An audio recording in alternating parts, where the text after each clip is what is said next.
হাজার টাকা যে ব্যালেন্স, এটা তো আপনার হচ্ছে হলো মিনিমাম ট্যাক্সের হেড। জি জি। আমার প্রশ্ন মিনিমাম তো মিনিমাম ওখানে ট্যাক্সের। 2,60,000 টাকা যদি ন্যূনতম কর হয়, তাহলে 6,45,000 তো এই সাথে এর সাথে জি। এটা তো ওই মোট 12,55,000 থেকে আপনার ওই 2,60,000 মাইনাস হওয়ার কথা না? মাইনাস হয়ে তারপর তো গুণ 3% হওয়ার কথা নাকি? না না, ওইখানে তো আপনার সঞ্চয়পত্রের আবার না মুনাফা না, আছে। এখানে মোটা আয় নির্ণয় করার সময় তো আমার সবার, কিন্তু আপনার যে আর্থিক পরিসম্পত্তিতে আয়, সেই 6,10,000 আপনি এখানে অ্যাড করতে পারবেন না তো। আবার সূত্রে কিন্তু তা বলা নেই, বলা আছে কর অব্যাহতি আয়, হ্রাসকৃত আয় আর ন্যূনতম কর এই তিনটা বাদ দিতে হবে, চূড়ান্ত করের কোনো কিছু বাদ দিতে হবে এরকম তো বলা নেই। ভাই এটা বুঝি নিতে হবে তো কি, এটা তো দেওয়া আছে। নাই মানে কি বলেন, এটা আছে, অবশ্যই আছে, কি বলেন। ওই গড় কর আমি তো পারলাম না, কর ইয়াতের ওখানে সূত্রে যে বলা আছে এখানে তো এটা নাই।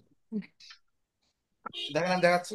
আপনি তো এই যে 19,000 টাকা, 19,000 এই 563 টাকা পাইছেন, এই 19,563 টাকা তো অলরেডি দিয়ে দেওয়া হয়েছে। ভাই আয় করের 78 ধারা দেখেন, ওখানে লেখা আছে যে এটা হলো কর অব্যাহতি প্রাপ্ত আয়, হ্রাসকৃত কর হার প্রযোজ্য এর উপায় এবং ন্যূনতম কর প্রযোজ্য এর উপায় বাদ দিয়ে যে মোটায় থাকবে তার উপর 3% পড়বে, তাই না? হ্যাঁ ঠিক আছে, আপনার কথা ঠিক আছে। তাহলে যে এখানে তো আমি এখানে চূড়ান্ত মান বাদ দিচ্ছি কেন আমি? এই রেয়াতের সময় যে কর অব্যাহতিপ্রাপ্ত আয়, হ্রাসকৃত কর হার এই রূপায় ন্যূনতম এবং কর। করার প্রযোজ্য এই রূপায় বাদ দিয়ে আমাকে মোটায়ের, এই মোটায়ের উপরে আমার এই তিন রাইট পার্সেন্ট রাইট, এখন সেই তাহলে মোট আয় থেকে আমি তাহলে চূড়ান্ত চূড়ান্ত যে আয়টা সঞ্চয়পত্রে ওইটা বাদ দিচ্ছি কেন? এখানে তো চূড়ান্ত এসআরওটা চূড়ান্ত- পড়ছিলেন? হ্যাঁ। ওইটা এসআরওটা কি পড়ছিলেন? চূড়ান্ত কর দেয় যে আমরা পরবর্তীতে আপনার এই যে পাঁচটা যে হেড আছে চূড়ান্ত কর দায়ের হেড দেয়, এগুলো কিন্তু আপনার ওইখানে স্পষ্ট করছে কিছুটা, যে ওইটা আপনি নিয়মিত নিয়মিত নিয়মিত আয় হিসাবে পরিগণনা করতে পারবেন না, কর দায় পরিগণনা করতে পারবেন না, ভাই সঞ্চয়পত্র যেটা আলাদা সেটা করতে হবে। হচ্ছে, সেটা হচ্ছে আপনার ন্যূনতম করদায়ের মধ্যে একটা, তারপরে এটা হচ্ছে পরে এছাড়াও দিয়ে আলাদা করছে পাঁচটা। এটা ন্যূনতম করদায় হিসাব করে মোটা এটা বের করে র্যাটটা বের করতে হবে। আমারও ভাই এই সমস্যা হয়েছিল ফার্স্টে, আমি তো এটা পুরো এগুলা ফেলছিলাম, কিন্তু এবার আচ্ছা। স্যারে। মানে কোলাম মুর্তজা ভাই যেটা বলছে সেটা ঠিক আছে, মুর্তজা ভাইয়ের কথা ঠিক আছে। হুম। তার মানে বোঝা যাচ্ছে হয়তো এটা বুঝছি আমি, সঞ্চয়পত্র এটা ওরা এক হিসেবে ন্যূনতম কর, আবার ওটা হলো চূড়ান্ত কর, এই জন্য এটা মাইনাসে এটা হয়েছে। এক্স্যাক্টলি, এইটাই তো বুঝাইছে ভাই। এইটাই এসআরও যে পাঁচটা দিয়ে আলাদা করে দিছে, এগুলাতে আপনি আর সেকেন্ড টাইম আর ক্যালকুলেশন ট্যাক্স নিয়ে আসতে ক্যালকুলেশন পারবো। করবেন। জি জি। বুঝছি বুঝছি বুঝছি। এটা সেকেন্ড টাইম ক্যালকুলেশন করতে পারবেন না, যা আচ্ছা, আমরা হয়ে আমরা গেছে অঙ্ক করার সেটাই সময় কি তাহলে done। অঙ্ক করার সময় দিলে কি দুইবার এরকম মানে অঙ্কে তো অবশ্যই আর্থিক পরিসম্পদ থেকে কোনো না কোনো ইনকাম থাকবে, সেটা সুদ হোক, সঞ্চয়পত্র হোক আর লভ্যাংশ হোক, তখন আমরা হুম। কি তাহলে এভাবে প্রথমে নিয়মিত আর পরে হলো ন্যূনতম দুই দুই রকম দুটো স্ল্যাব করে করবো সবসময়? যখন ন্যূনতম হ্যাঁ এটাই। আয়ের হেড আসবে তখন এই যে এই কাজটা করতে হবে। ভাই যতটুকু বুঝতে পারছি। আয়করের যে কোনো অঙ্কে ন্যূনতম কর রিলেটেড কোনো না কোনো এন্ট্রি অবশ্যই থাকবে, এটা লিখে রাখেন। বাস, তাহলে আর সমস্যা নাই, তাহলে আপনার কথা ঠিক আছে। তাহলে তাহলে আমাদের এই হিসাবে যে মাথায় সবসময় রাখতে হবে যে আলাদা করে করে করতে হবে। কারণ কি, আয়কর আপনি যখন নির্ধারণ করবেন তখন কোনো না কোনো ব্যক্তির প্রত্যেকেরই কিন্তু এই ন্যূনতম ন্যূনতম করের করে কিন্তু কোনো না আয়ের কোনো হেডে থাকবে। থাকে একটা, হ্যাঁ থাকবে। থাকে। সুতরাং থাকে। অঙ্কেও এটা অবশ্যই থাকবে এরকম, এই যেখানে ন্যূনতম করে কোনো ইনকাম নেই সে অঙ্ক পরীক্ষা আসবে না। সুন্দর বলছেন। ভালো কথা বলছেন ভাই, ভালো এটা একটা একটা খুব ভালো কথা জিনিস বলছেন। থিওরি ধরছেন। ভাই এবং স্যারে যে ম্যাথটা করেছে না, এরকমই একটা ম্যাথ থাকার সম্ভাবনা বেশি, এখানে কিন্তু ম্যাক্সিমাম জিনিসগুলাই আছে। ওটা আর এই ম্যাথই থাকবো দেখেন, এই ম্যাথে যদি এই পাই যে এই ম্যাথই থাকবো। মিস রহিমার যে কোশ্চেনটা, এই কোশ্চেনটা তো সবকিছু আছে, সব দিক থেকে টাচ করা হয়েছে। না জি তাহলে কোনো জি। কিছু কোনো সাইড ভাই বাকি আমার নেই প্রশ্ন হলো কি, এরকম। যখন আমাদের এরকম থাকবে তখন আমরা ওই আসসালামু আলাইকুম। ওয়ালাইকুম আসসালাম। স্যার আসসালামু আসসালামু আলাইকুম। আলাইকুম। আসসালামু ওয়ালাইকুম আসসালাম। আলাইকুম। ওয়ালাইকুম আসসালাম। কেমন আছেন আসসালামু সবাই? আলাইকুম। জি স্যার, ভালো আছি। আলহামদুলিল্লাহ। আসসালামু জি আলাইকুম স্যার। স্যার। স্যার আপনি কেমন আছেন? আছি আলহামদুলিল্লাহ, আমি অনেক ভালো আছি। তো স্যার আসলে ভালো স্যার আছেন না? আমরা হ্যাঁ হ্যাঁ। টেনশনে আছি, আপনি টেনশনে আছেন? আচ্ছা, সবাই খুব টেনশনে আছেন না? জি স্যার, অনেক টেনশনে আছি। আচ্ছা, আমি যত ক্লাসে সময় আগাইতেছে জি টেনশন স্যার, জি বাড়তেছে। স্যার, অনেক টেনশন আছে স্যার আমি আমার। আমি আমি ক্লাসে যোগদান করার সাথে সাথে একটা শব্দ শুনলাম, এক ভাই কি বলতেছিল জানি না, যে যখন আমরা রিয়াদ বের করি অথবা তখন ওখানে তো বলা আছে যে মোট আয়ের 3% বের করতে হবে। আর মোট আয়ের যখন আপনি 3% বের করবেন, তো মোট আয়ের ভিতরে কর অব্যাহত প্রাপ্ত আয় থাকতে পারবে না।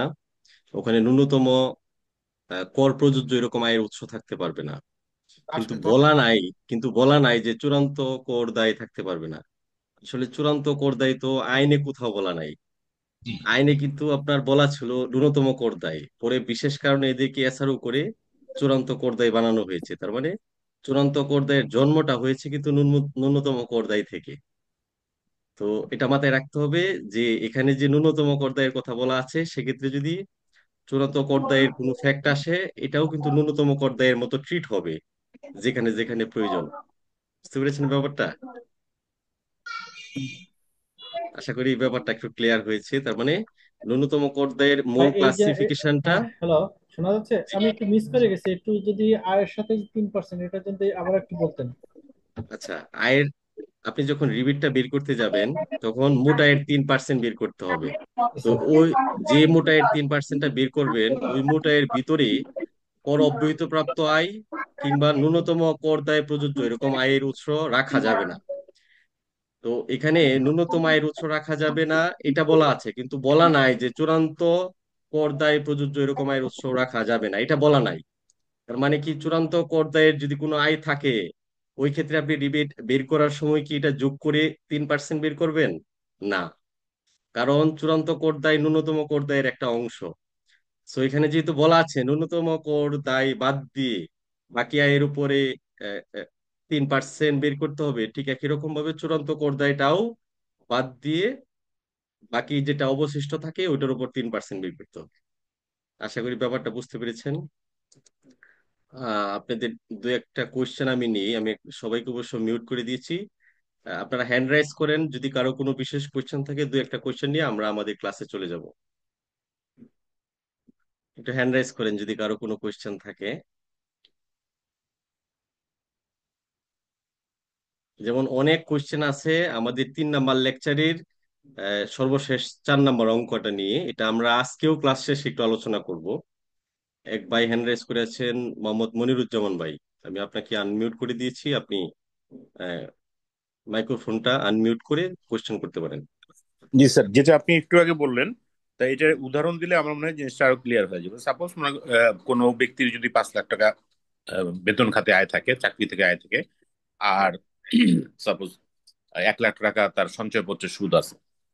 হ্যাঁ, তো সেই ক্ষেত্রে না, ইয়েটা আর একটু বাড়াই দিই, চাকরি থেকে ওই 3 ভাগের 1 ভাগ তো আবার বাদ দিতে হবে, বেসরকারি হলে 9 লাখ টাকা হ্যাঁ, ধরলাম, তাহলে জি, তার থাকবে 6 লাখ টাকা।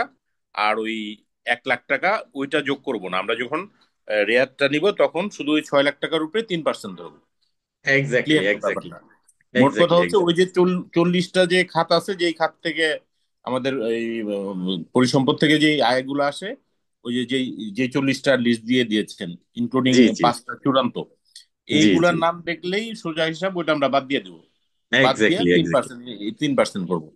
Exactly exactly exactly. ঠিক আছে মনিরুজ্জামান ভাই, তাহলে আরেকটা কোয়েশ্চেন নেই। মোহাম্মদ তানি আহমেদ, আমি আপনাকে আনমিউট করে দিচ্ছি, আপনি কোয়েশ্চেন করতে পারবেন। হ্যাঁ, হ্যাঁ, আনমিউট করে দিচ্ছি, আপনি কোয়েশ্চেনটা করেন। ওকে স্যার, জি। প্রশ্নটা হচ্ছে যে আমি ওই ন্যূনতম কর কর দায়ের যে হেড গুলা হুম। এখানে তো যে আমাদের এই যে মিস রহিমার যেই অঙ্কটার মধ্যে ন্যূনতম কর আয়ের হেডও আছে, আবার চূড়ান্ত কর দায়ের হেডও আছে।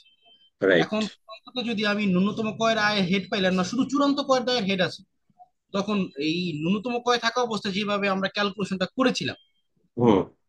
কি আহ, আহ, এই এই, আপনার যদি চূড়ান্ত কর দায়ের হেড থাকে তখন কি ক্যালকুলেশনটা এরকম হবে কিনা? না, চূড়ান্ত কর দায় ক্যালকুলেশনের প্রয়োজন নাই, শুধু যোগ হয়ে যাবে টেক্সটটা, যেটা কাটা থাকবে সেটাই। আচ্ছা। আপনার আলাদাভাবে ক্যালকুলেশনের প্রয়োজন পড়বে শুধুমাত্র ন্যূনতম কর দায়টা বের করার জন্য। ওকে। আমাদের তো 3টা কর দায় স্পেসিফিক্যালি আমরা বিভিন্ন অঙ্কে দেখতে পাচ্ছি করা প্রয়োজন হয়। একটা হচ্ছে নিয়মিত উৎসের যে সমস্ত আয় আছে এগুলার ক্ষেত্রে নিয়মিত হারে কর পরিগণনা করা হয়, যেটাকে বলা হয় স্ল্যাব রেটে ট্যাক্স ক্যালকুলেশন।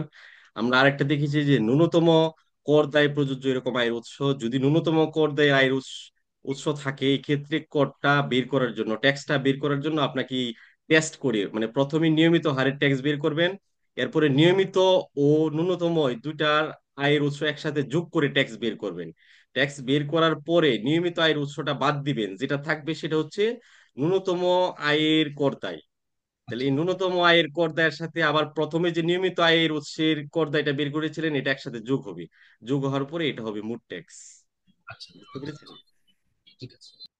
ঠিক আছে, আজকে ক্লাস শেষে আমরা আবারও ওই অঙ্কটা নিয়ে আলোচনা করব, প্রয়োজনে আরো একটা ছোট্ট উদাহরণ দিয়ে বোঝানোর চেষ্টা করব। আজকে আমাদের ক্লাস খুব গুরুত্বপূর্ণ একটা ক্লাস। আমরা আজকে ক্লাস করব ইনকাম ট্যাক্স অফিস যে সমস্ত জরিমানা আরোপ করতে পারে করদাতাদের বিভিন্ন ভুলের কারণে, সে সমস্ত জরিমানা নিয়ে আলোচনা করব। অংশ 19 এই ব্যাপারটা বলা আছে এবং এখানে এই বিষয়গুলো খুব ইম্পর্টেন্ট। আপনাকে জানতে হবে আপনি যে একটা যে আইনটা যে লটা অ্যাপ্লিকেশন করতেছেন এটা যদি মিসইউজ করেন তাহলে আপনার কি ধরনের হ্যাসেল হতে হতে পারে, সেই ব্যাপারগুলো কিন্তু আজকে আমরা দেখব।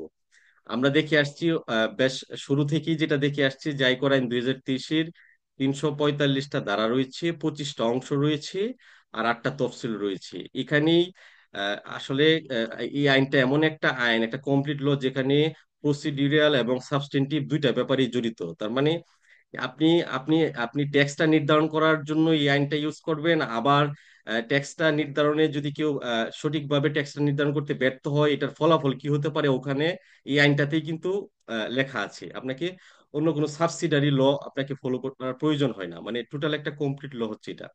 তো এখানে আমরা দেখে আসছি যে কিভাবে ট্যাক্সটা নির্ধারণ করবেন, এরপরে কিভাবে ট্যাক্স গুলা পরিশোধ করবেন। এখন দেখতেছি আপনি যদি ওই আইনটার অ্যাপ্লিকেশনটা এই ধারাগুলা মিসইউজ করে থাকেন তাহলে কিভাবে আপনার উপর জরিমানা আরোপ হতে পারে সেই ব্যাপারটা আজকে আমরা আমাদের ক্লাসে দেখব। পাশাপাশি দান করটাও দেখে নিব আজকে। ঠিক আছে, আমি এখন তাহলে স্ক্রিন শেয়ারে চলে যাই, আজকের ক্লাস শুরু করে দিই। মোটামুটি অনেকেই জয়েন করে ফেলেছে। আর আপনাদের যদি কোনো কোয়েশ্চেন এরাইজ হয় আমরা আপনারা নোট ডাউন করে রাখবেন, ক্লাস শেষে ইনশাল্লাহ প্রত্যেকে কোয়েশ্চেন নেওয়ার চেষ্টা করব। আপাতত আর কোনো কোয়েশ্চেন না নেই, আমরা ক্লাসটা শুরু করে দিই। ক্লাস শেষে আবার সকলের কোয়েশ্চেন দিব ইনশাল্লাহ। দেখুন, খুব দেখতে দেখতে কিন্তু আমরা আজকে পঞ্চম লেকচারে আছি। আমরা শুরু শুরু করেছিলাম লেকচার 1 দিয়ে, আমরা শেষ করব লেকচার 8 দিয়ে। এই টোটাল 8টা লেকচারের ভিতরে আমাদের আইটিপি সিলেবাসের প্রত্যেকটা বিষয় ইনক্লুড করার চেষ্টা করেছি, হয়তোবা কম কিংবা বেশি। তো আমরা আশাবাদী যে এখান থেকে আমাদের সকল আইটিপি পরীক্ষায় যে প্রশ্নগুলো আসবে প্রত্যক্ষ বা পরোক্ষভাবে সকল প্রশ্নই আপনি কমন পাবেন। এর জন্য যে ব্যাপারগুলো আমরা পড়ছি এই ব্যাপারগুলোর উপর আপনার একটা ক্লিয়ার কনসেপ্ট রাখতে হবে, এর বাইরে আর কিছু পড়ার প্রয়োজন নেই। আপনি অন্য কোনো বিষয় পড়তে গিয়ে যদি এই লেকচার শিটের টপিকস গুলা বাদ দিয়ে দেন তাহলে কিন্তু আপনার প্রস্তুতি গ্যাপ থেকে যাবে। আমি আবারও বলছি, ইনকাম ট্যাক্স এর অঙ্ক আমরা গত ক্লাসে দেখেছি, রিটার্নের একটা অংশ ছিল কর পরিগণনা। ওখানে 5-6টা স্টেপ ছিল, ওই স্টেপ গুলাকে আসলে ইনকাম ট্যাক্সের অঙ্ক বলা হয়, এর বাইরে না। তো ইনকাম ট্যাক্সের অঙ্ক খুব জটিল না।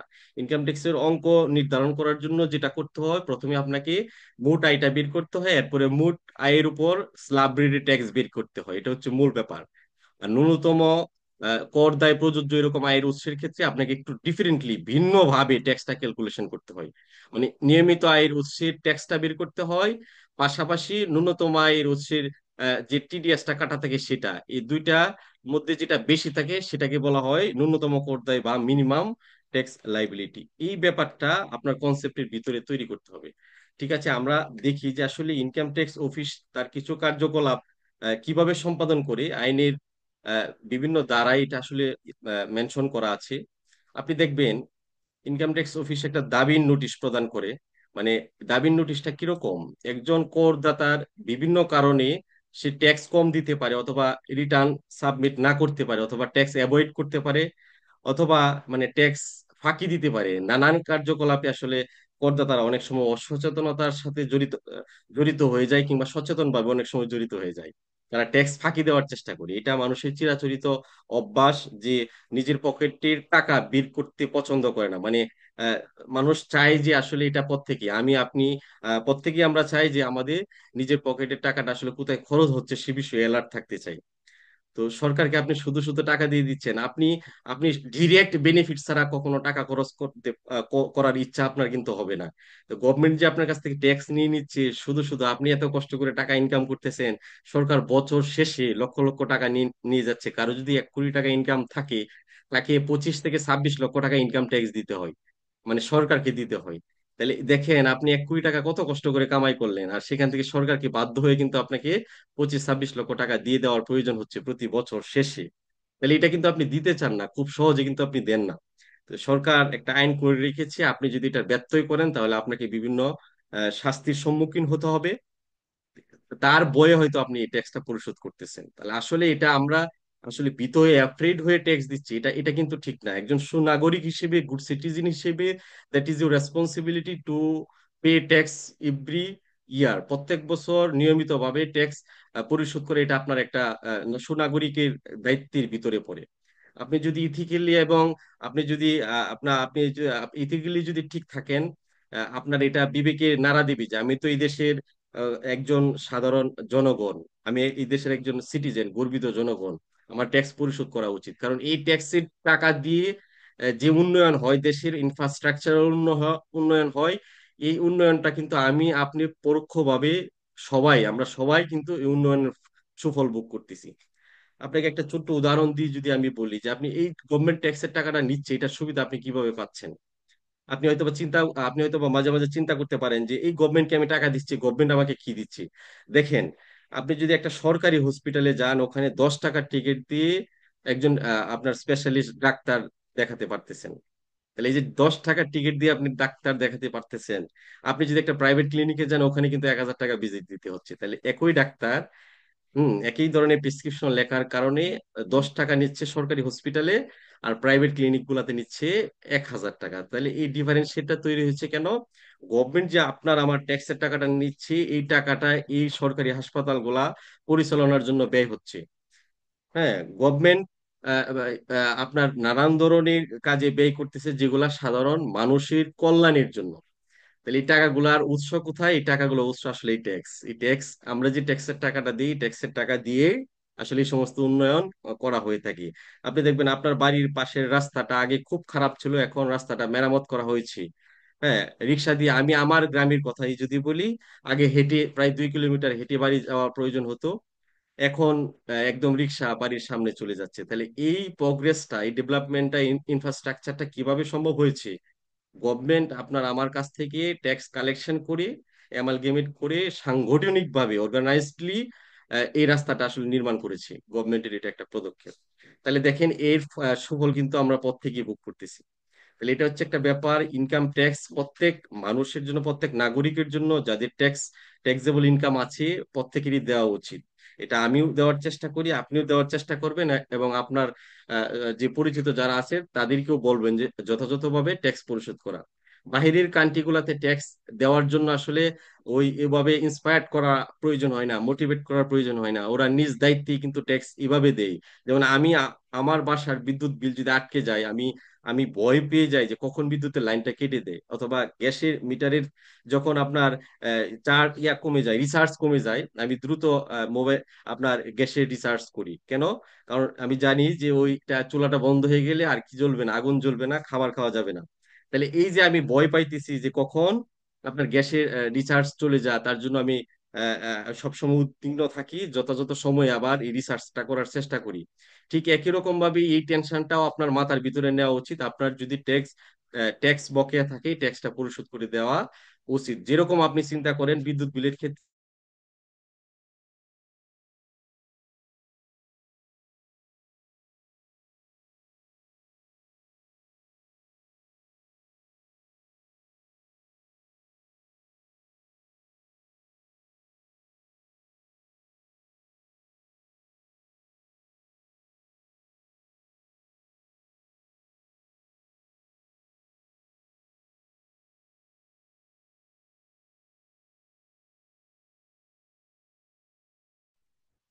তা শোনা যাচ্ছে না। আচ্ছা, জুমে টেকনিক্যাল সমস্যা দেখা দিয়েছিল, এখন বোধহয় ঠিক হয়েছে। এখন শোনা যাচ্ছে? হ্যাঁ, শোনা যাচ্ছে। Okay okay, thank you very much. জি স্যার, শোনা যাচ্ছে। জুমটা টেকনিক্যাল একটু প্রবলেম দেখা দিয়েছিল, এটা সলভ হয়েছে। ঠিক আছে, আমি সবাইকে আবারও মিউট করে দিচ্ছি।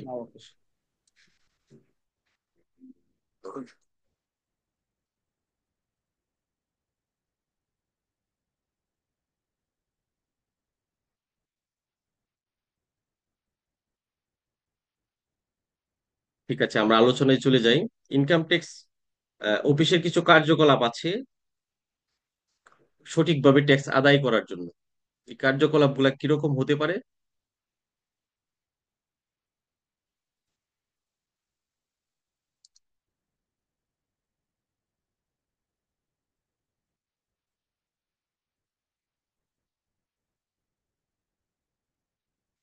আমরা আমাদের আলোচনায় আজকে পড়বো দাবির নোটিশ, বকেয়া আদায়ের বিভিন্ন পদ্ধতি, করদাতার নিবন্ধন, রিটার্ন দাখিলের প্রমাণ দাখিলের বাধ্যবাধকতা, অনেক ইম্পর্টেন্ট ব্যাপার। রিটার্ন দাখিলের প্রমাণ প্রদর্শন, ব্যক্তি ব্যক্তি জিনিসটা কি, আমরা অবশ্য এর আগে ধারা 2-এ যে কয়টা ট্রাম পড়ছিলাম ওখানে ব্যক্তিটা দেখে আসছিলাম। ব্যক্তিটা আজকে আবার আমরা দেখবো, এটা খুব ইম্পর্টেন্ট ব্যাপার। রিটার্ন ইত্যাদি দাখিলে ব্যর্থতার জন্য জরিমানা, বিধি দ্বারা নির্ধারিত পদ্ধতি হিসাব রক্ষণাবেক্ষণ না করিবার কি জরিমানা হতে পারে সেটা দেখবো। জাল করদাতা শনাক্তকরণ নম্বর টিএন ব্যবহারের জন্য জরিমানা দেখবো। অগ্রিম কর ইত্যাদি পরিশোধের ব্যর্থতার জন্য জরিমানা কি হতে পারে সেটা দেখবো। নোটিশের অমান্যতার জন্য জরিমানা কি হতে পারে সেটা দেখবো। মানে প্রত্যেকটা জরিমানার জন্য একটা একটা কথা আপনার মনে রাখলেই কিন্তু হবে, খুব বেশি কঠিন ব্যাপার না, এগুলা খুব সহজ। রিটার্নের ভিত্তিতে কর পরিশোধের ব্যর্থতার জন্য কি জরিমানা হতে পারে সেটা দেখবো। আয় গোপন করিবার কি জরিমানা হতে পারে, এটা ইম্পর্টেন্ট কিন্তু। চার্টার্ড অ্যাকাউন্টেন্ট কর্তৃক জাল নিরীক্ষা প্রতিবেদন প্রণয়নের জন্য কি জরিমানা হতে পারে সেটা দেখবো। জাল নিরীক্ষা প্রতিবেদন দাখিলের জন্য কি জরিমানা হতে পারে সেটা দেখবো। কর পরিশোধ খেলাপি হইবার জরিমানা সেটা দেখবো। শুনানি ব্যতীত জরিমানা আরোপি নিষেধাজ্ঞা সেটা দেখবো। মানে ইনকাম ট্যাক্স অফিস কোন জরিমানাই করিতে পারিবে না শুনানি ব্যতীত, সেই ব্যাপারটা আলোচনা করা আছে ধারা 280-তে। দাবির নোটিশ জিনিসটা কি, অনেক ইম্পর্টেন্ট ব্যাপার। আপনি যদি ইনকাম ট্যাক্স প্র্যাকটিস করতে যান বা ইনকাম ট্যাক্স অফিসের সাথে জড়িত থাকেন তাহলে এই দাবির নোটিশ শব্দটা আপনি বারবার শুনে থাকবেন। 214 ধারাতে লেখা আছে দাবির নোটিশ। দাবির নোটিশ মানে সরকারের দাবি তোমার কাছে আমি এটা পাবো, এটা কি বলা হচ্ছে, সরকারের দাবি তোমার কাছে আমি এটা পাবো, এই মর্মে যে নোটিশটা ইস্যু করে থাকে সেটা কি বলা হয়, দাবির নোটিশ। দাবি মানে তো বুঝতে পেরেছেন ডেমান্ড, আর নোটিশ মানে নোটিশ, ডেমান্ড নোটিশ বলা হয়। হ্যাঁ, যেটা কি আমরা খুব প্রচলিত ভাবে ডিএন বলি। হ্যাঁ, ট্যাক্স অফিস গুলাতে এটার প্রচলন আছে, ডিএন, ডিএন, দাবির নোটিশ। তো এই দাবির নোটিশটাতে আসলে কি থাকে, সরকারের যে দাবিটা আপনার প্রতি সেটাই লেখা থাকে। সরকার আপনার কাছে আর কিছুই চায় না, ইনকাম ট্যাক্স অফিস আপনার কাছে শুধু ইনকাম ট্যাক্সটাই চা, এটাই এখানে লেখা থাকে। তাহলে এটা লিখে যে নোটিশটা আপনাকে দেওয়া হয় সেটা দাবির নোটিশ। এখানে কি লেখা আছে দেখেন, এই আইনের অধীন কোনো আদেশ বা কার্যক্রমের ফলে কোনো পরিমাণ কর প্রদেয় হইলে, মানে সরকার বলতেছে তোমার কাছে কর প্রদেয় আছে মানে তোমাকে টাকা দিতে হবে। এই কর প্রদেয় মানে কত টাকা তোমাকে দিতে হবে, কত টাকা তোমার কাছে পাবে ইনকাম ট্যাক্স অফিস, এই ফিগারটা এখানে লিখে দেয়। লিখে, হ্যাঁ, উপকর কমিশনার উক্ত করদাতা বরাবর কর পরিশোধের জন্য দায়ী অন্য কোনো ব্যক্তি আর অন্তর্ভুক্ত হতে পারে কর নির্ধারণী আদেশের একটি কপি সহ উক্ত পদেয় করের পরিমাণ, পরিশোধের সময়সীমা। তাহলে এখানে কি কি লেখা থাকে, করের পরিমাণ, কর পরিশোধের সময়সীমা, যেমন আপনার কাছে 5 লক্ষ টাকা বকেয়া রয়েছে, মানে 5 লক্ষ টাকা কর নির্ধারণ করা হয়েছে যেটা আপনি এখনো দেননি, অথবা আপনার কাছে 5 লক্ষ টাকা কর বকেয়া রয়ে গেছে। তো এই 5 লক্ষ টাকায় করের পরিমাণটা উল্লেখ থাকবে, পরিশোধের সময়সীমা যে আগামী 1 মাসের মধ্যে বা 15 দিনের মধ্যে সুনির্দিষ্ট একটা ডেট থাকে। দাবির নোটিশে সাধারণত 1 মাসের একটা ডেট থাকে। তাহলে পরিশোধের সময়সীমা থাকবে এবং পদ্ধতি উল্লেখ পূর্বক নির্ধারিত ফর্মে একটি দাবি নোটিশ জারি করবেন। এই ট্যাক্সটা আপনি কিভাবে পরিশোধ করবেন সেটা ওখানে বলা থাকে, যে চালানের মাধ্যমে, অথবা একটা কোড দেওয়া থাকবে যে এই কোডে টাকাটা জমা দেন। এই নোটিশটি দাবির নোটিশ নামে পরিচিত। তাহলে দাবির নোটিশে উল্লেখ থাকে করের পরিমাণ, দাবির নোটিশে উল্লেখ থাকে করটা পরিশোধের সময়সীমা এবং করটা কিভাবে পরিশোধ করা হবে তার পদ্ধতি। তাহলে দাবির নোটিশ কি, বকেয়া কর পরিশোধের সময়সীমা এবং বকেয়া কর পরিশোধের পদ্ধতি সম্বলিত একটি নোটিশকে বলা হয় দাবির নোটিশ। যেটা কে জারি করে থাকে, মানে যেটা ইস্যু করে থাকে কে, উপকর কমিশনার। উপকর কমিশনার খুব ইম্পর্টেন্ট একটা পদবি ইনকাম ট্যাক্স অফিসে, সরাসরিভাবে কর নির্ধারণের সাথে তিনি জড়িত। বুঝতে পেরেছেন ব্যাপারটা? উপকর কমিশনার একটা পোস্ট এই পোস্টে সাধারণত আরো কয়েকটা সাব পোস্ট আছে যারা উপকর কমিশনার হিসেবে পরিচিত। এরা হতে পারে অতিরিক্ত সহকারী কর কমিশনার, অতিরিক্ত সহকারী কর কমিশনার, উনিও একজন উপকর কমিশনার, কারণ ওনারা ট্যাক্স নির্ধারণ করে থাকে। সহকারী কর কমিশনার, তাহলে সহকারী কর কমিশনারটা হচ্ছে সরাসরি বিসিএস এ যারা আসে তারা প্রথমেই এই পোস্টটাতে এসে কিন্তু আসলে যোগদান করে। বুঝতে পেরেছেন ব্যাপারটা? তাহলে তার মানে উনিও একটা সার্কেলের দায়িত্ব পান। উপকর কমিশনার মানে হচ্ছে সার্কেল প্রধান, আর সার্কেল প্রধানে বেশ কয়েকটা পোস্টধারী লোকজন প্রধান হয়ে থাকে। এর মধ্যে একটা হচ্ছে অতিরিক্ত কর কমিশনার, সহকারী কর কমিশনার, আর এই সহকারী কর কমিশনার থেকে আবার উপকর উপকর কমিশনারে পদোন্নতি পাই। আবার recovery officer, tax recovery officer বলা হয়, রিকভারি ট্যাক্স রিকভারি অফিসার, ওনাদেরকে বলা হয় উপকর কমিশনার। ঠিক আছে, ওনাদেরকে উপকর কমিশনার বলে। যদিও উপকর কমিশনার এটা সার্কেলের প্রধান হিসেবে দায়িত্ব পালন করে কারা? অতিরিক্ত সহকারী কর কমিশনার, সহকারী কর কমিশনার, আর হচ্ছে উপকর কমিশনার, আবার ট্যাক্স রিকভারি অফিসার। এরা প্রত্যেকেই সার্কেলের প্রধানের দায়িত্ব পালন করে থাকে। এটা হচ্ছে দাবির নোটিশ, অনেক ইম্পর্টেন্ট একটা ব্যাপার। এটা কিন্তু আপনারা বারবার পরে মুখস্থ রাখবেন। এখানে যে বিষয়টা খুব গুরুত্বপূর্ণ, উপকর কমিশনার কর্তৃক জারিকৃত একটা নোটিশ, যেটাকে দাবির নোটিশ বলা হয়, যেখানে লেখা থাকে করের পরিমাণ, কর পরিশোধের সময়সীমা এবং কর পরিশোধের পদ্ধতি। ঠিক আছে। 2 নম্বরে বলা আছে করদাতা আরোপিত কর নির্ধারিত আদেশের বিরুদ্ধে অথবা উল্লিখিত করের পরিমাণের বিরুদ্ধে আইনের অধীন আপিল পেশ করিলে আপিল নিষ্পত্তি না হওয়া পর্যন্ত উপকর কমিশনার করদাতাকে খেলাপি করদাতা হিসেবে গণ্য করিবেন না। তার মানে ধরেন একটা ডিএন বা দাবির নোটিশ ইনকাম ট্যাক্স অফিস থেকে বা উপকর কমিশনার আপনার কাছে পাঠালো, আপনি করদাতা, আপনার কাছে 2 লক্ষ টাকা কর বকেয়া পাবে বলে ঘোষণা আছে এই দাবির নোটিশটাতে। এখন আপনি আবার এই যে চাইলে উপকর কমিশনার আপনি দিয়ে দিলেন, এটা তো একটা খুব স্বাভাবিক সহজ সমাধান হয়ে গেল। আর ধরেন আপনি বললেন যে না, আহ 2 লক্ষ টাকা আমার কাছে কিভাবে পাবে, এত টাকা ট্যাক্স তো আমার কাছে পাওয়ার কথা না।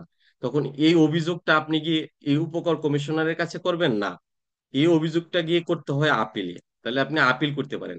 তাহলে আপনি যদি নির্দিষ্ট সময়ের ভিতরে আপিল করে ফেলেন, তাহলে আবার উপকর কমিশনার যে আপনাকে 1 মাস সময়সীমা বেঁধে দিল, এটা পার হয়ে গেলেও সে ট্যাক্সটা আপনার কাছ থেকে আদায় করতে পারবে না। আপনি অবগত করবেন যে আমি আপিল লিখেছি, ওখান থেকে যে সমাধান আসবে তখন আমি ট্যাক্স দিব।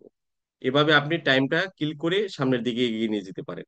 এটা হচ্ছে একটা প্রক্রিয়া, যে আপনি কিভাবে, আপনি যদি সংক্ষুব্ধ হন, উপকর কমিশনার যে দাবির নোটিশটা আপনার কাছে দিল সেটাতে যদি আপনি সংক্ষুব্ধ হন, তাহলে আপনি আপিলে যাবেন। আপিলে গেলে আপিল থেকে নিষ্পত্তি হয়ে যেটা আসবে, আবার দাবির নোটিশ আপনাকে প্রেরণ করা হবে।